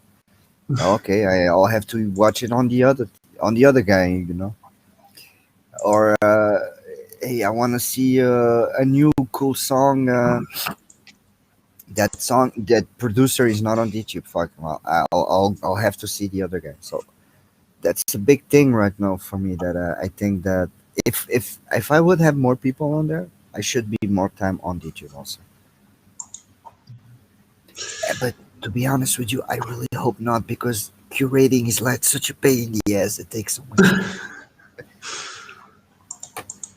Yeah, and maybe also making money from it. You should find both good contents and at the right moments, but also something that other people would like to upload onto.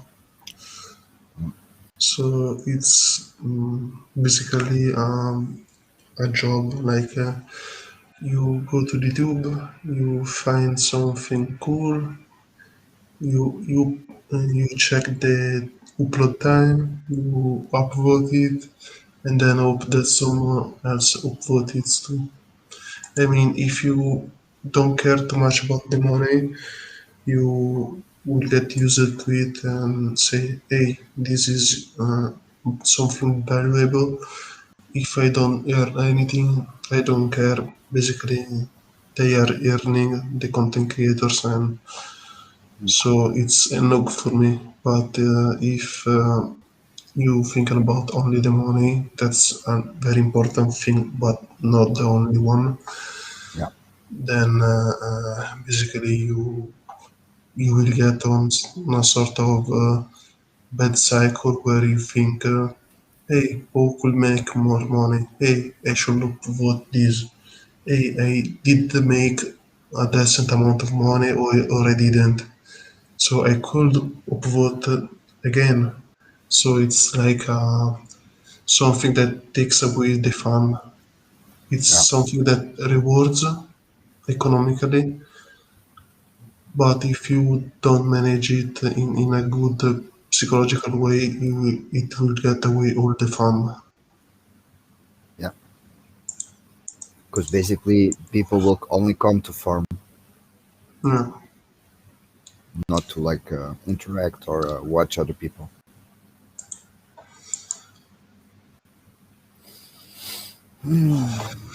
Yeah. And I was thinking about, I think the first video I published on YouTube, or at least on the mainnet, I think, before the mainnet, was gaming Hmm. video. Was a what? A gaming video. Video gaming video. Gaming. Yeah. CS:GO. Nope.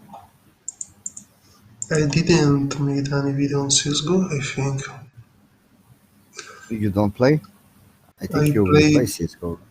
sometimes, but I didn't really make a video about CSGO like never because I like more the competitive matches, and so there are like half an hour, maybe sometimes not often, an hour and a half of video of people shooting, talking, coordinating.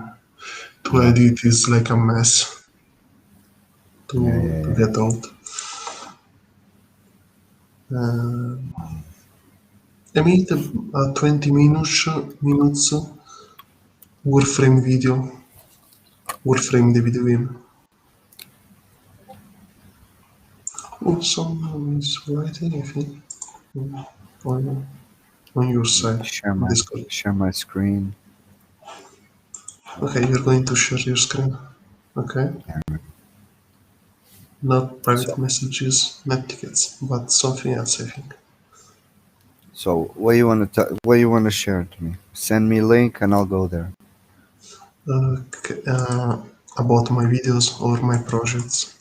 Yeah, yeah, your videos. My videos. Um, I think the But best actually, your one. video I can go already to YouTube to your site. I know a solo 97. Yeah, there isn't much, but I think that you could take the Dark Orbit one. I was thinking about getting back to that game. That actually is uh, broken on the primary method, and I tried to edit it, but got some problems. You should basically the other one under that. This one? If you no, the Dark Orbit one, the first one. If you wanna see Ah, some, dark. Oh, the dark orbit. Okay. yeah, there is music and you should select the second IPFS because the first one it's not IPFS. It's like there is a lot of chatting and people blaming and like Lol. It's it's always all having fun. they would complain and say we are stronger, and then disappear, and then I say I can see you, and then I'm coming, and then they leave me like 1/10 of their times to come back. So, what are we talking about? The most funny thing is the chat, I think.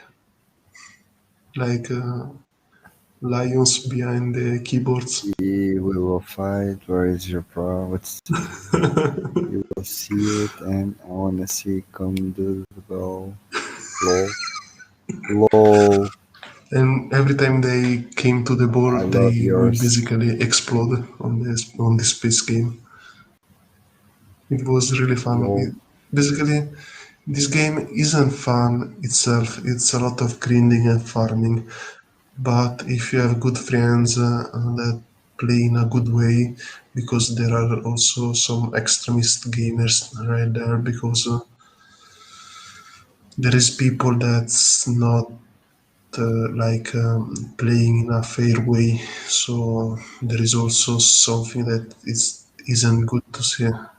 Enjoyful, Mm. you don't enjoy it. But if you have good friends, then it's very fun. Because you like go to the grifters and you like make them you pay them back in their own kind. For example. Maybe, or maybe you get there is this is a PvP video, but you have also PvE, so basically farming, killing NPC like aliens and so on. Mm. It's the first video on my account on YouTube, so yeah, I don't know what to say about this.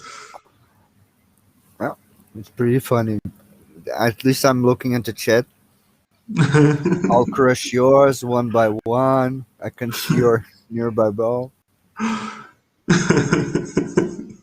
Zona di non attack. Ah, okay. That's The military Z zone, like yeah. they can't attack me and I can't attack them right here.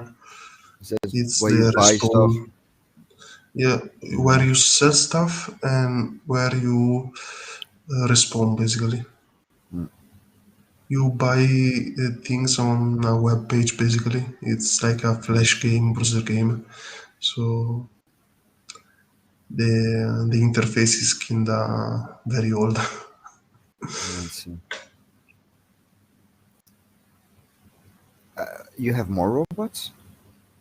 Now they're red? Yeah. Basically, in this game, you have two configuration. You could see it on the settings on the top right, I think.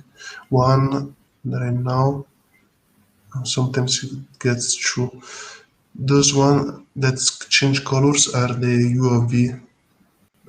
It's called as this on the game, but basically are extra slots for weapons and shields. Mm-hmm. And if you have like one cool red design that it's called Havoc for each UAV you have, you will get like 10% damage bonus Okay. only on the weapons on the UAV.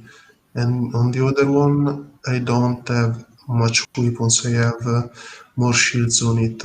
So to because the advantages are very low and the different colors make me easier to understand when I'm Ah, on the the small speedy robots one. are repairing your ship. Yep. Okay. Basically, I see. yeah. I see. I see. So you have like multiple battleships, like everyone is like a specific thing. Oops. You could use only one battleship at every moment. All the other things are basically equipment. But if you see on the video before, sorry, on some minutes before, like beginning, I used the big one, red ship, yeah, red. That In the beginning of was this video. like when one tiered, I think. I used it because it has more storage and I transferred some materials to make my weapons better for sometimes. That's like the heavy ship. This is like a heavier ship, Yeah, heavy this gunpowder. is the for a long time. This one I'm using right now was the strongest one, and after that come some specialized ships. Hmm. I played this game since like Forever. 208, like 12, 13 years. Like uh, I often leave it and then come back. And basically, was a, see the that ship that I used as more storage, less weapon slots, but more generator slots for the shields and the speed one, Hmm. and also more HP. And if they have more shield spaces, then you will get also more shields. I see. It's like the tank of other games. Yep. Like on the MOBA, a lot of HP, but few damages made to others. Then that's a futuristic one. I don't know if you know Warframe. Nope. Right there, I was forming mutagen mass. That's a item I needed to make a new object. The, Ah, yeah, yeah, yeah, yeah. No, I know this one. That's with the sphere that you have a that like the beginning from the game you get resurrected from the dead from skeleton by a sphere, and that there's like a you're like way in the future, and there's like a battle between like races in the galaxy and blah blah blah. I'm not sure about the beginning because I started it a lot of time ago. Also, this one, but I don't recall it. And maybe they made some plot changes. I'm not sure. Um, Mm. I don't want to spoil something because I got pretty end game on this game. So I'm thinking about what to say and what not. But Uh, every planet on that comes on top of the game is a DLC, right? Every new planet. nope. You start on the Earth and then going through the campaign, you will unlock other planets with stronger enemies. You don't need to pay anything to unlock planets anyways. And for the few things you could buy to enhance your game or your appearance, and this one always are farmable on the game itself. Um, you could basically farm something else, sell for the premium money inside it, this game, and then basically exchange from you exchange an item with another player for the platinum. That's the premium money, Ah, and okay. you use that platinum to buy something you could buy only with platinum or with fiat money. That Okay. platinum hasn't a value outside of the game. So you could make almost anything only by playing. I see. I see. That's why you like breaking everything, so that you like take everything, Yeah, because you like get money and stuff. yeah, but the problem is not the money earlier. There are like three, four kind of money for different users. But here was for me an object that I needed to craft something that was called mutation mass.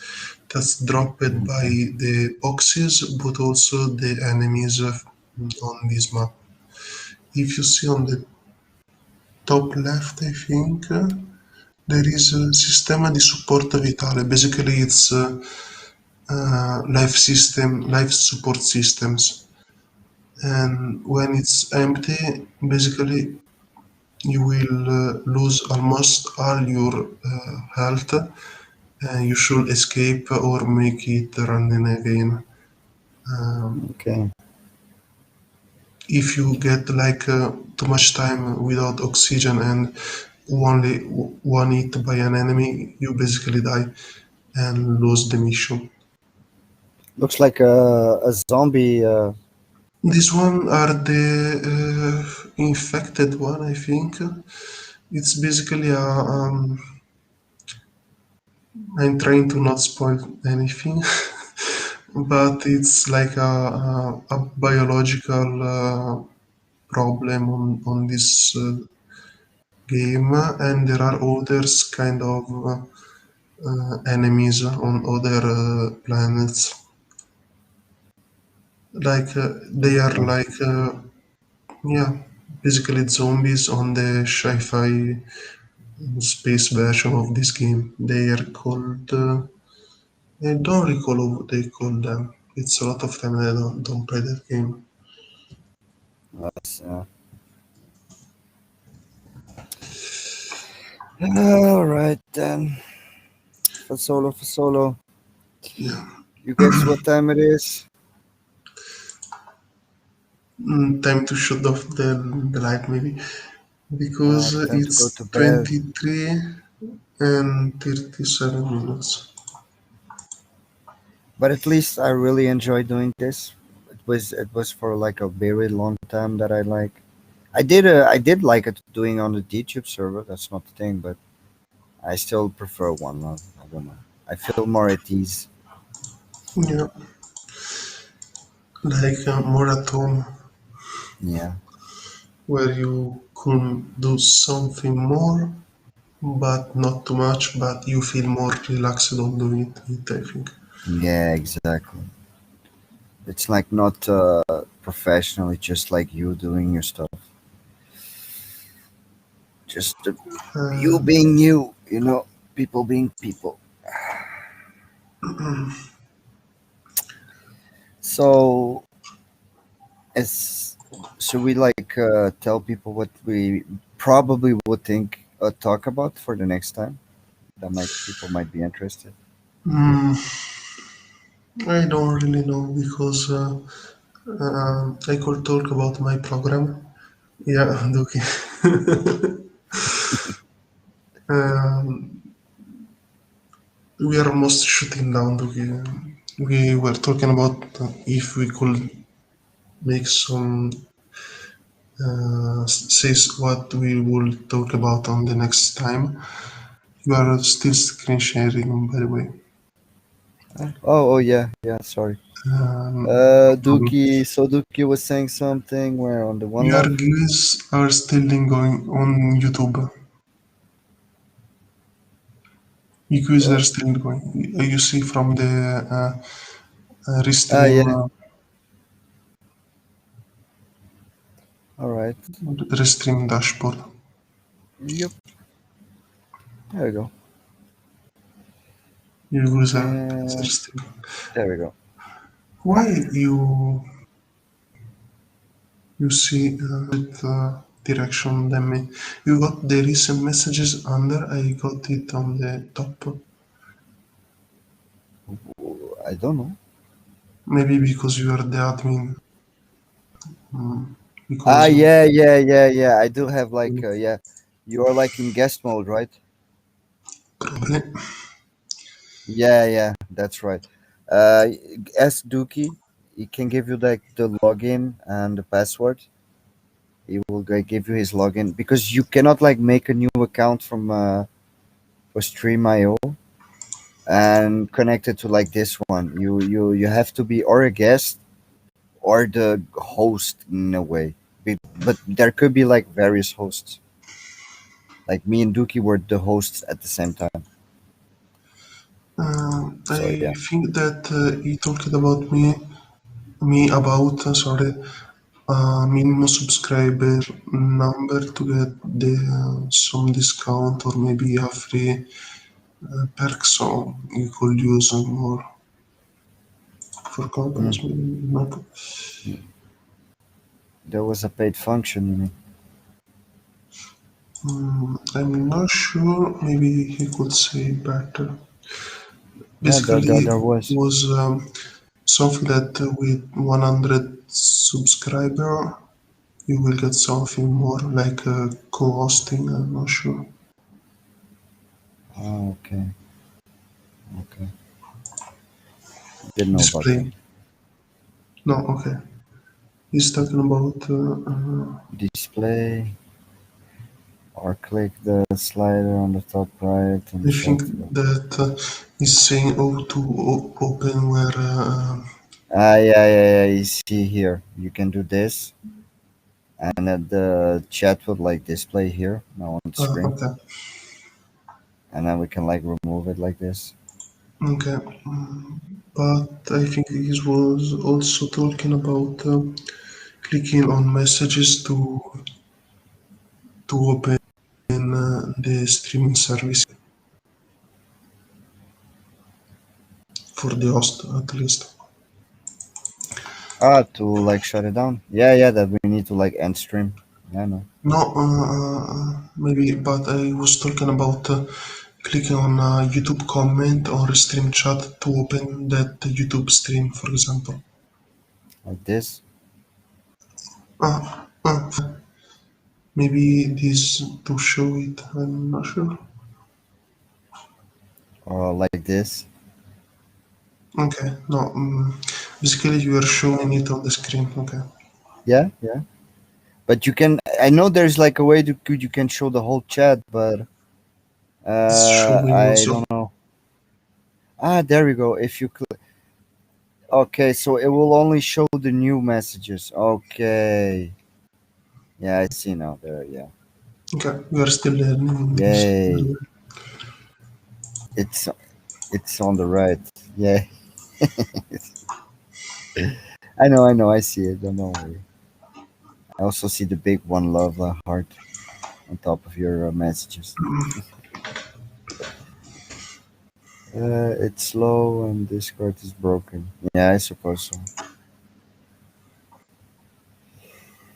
Yeah, I probably. think, Anyway, Dookie, I I don't have a cookie right now, but I will give you one later on.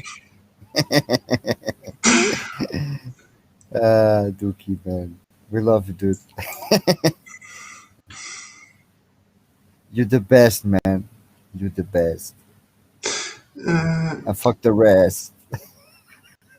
I don't know if you ever played Minecraft, but Yeah, you don't know, worry. I have my experiences on it. Yeah, I do.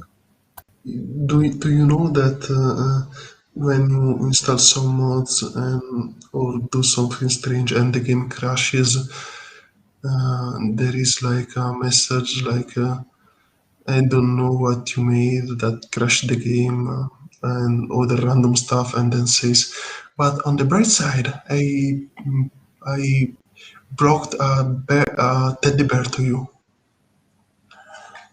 What? What?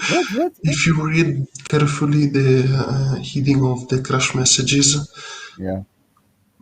other than the actual motivation why it crashed, there is written also some random stuff about why it crashed and to joke like and so on. And then it will basically show some other messages like something to feel better, like on the bright side, I brought to you a teddy bear. Like there is the positive news. I see what you mean. It's kind of funny. I don't know why I think about it. Maybe something you say. Well, it's funny. It's funny. It's something funny must be talked about. Yeah, freedom speech. Exactly. Let me remove the comment from Dookie that's still displaying that screen. Did I do that again? Here you go. Okay. Anyway, let's do the outro. Let's do the outro. Okay. Okay. Here's the outro. And then after the Bye bye, outro, I'll guys. just cut the stream. Yo.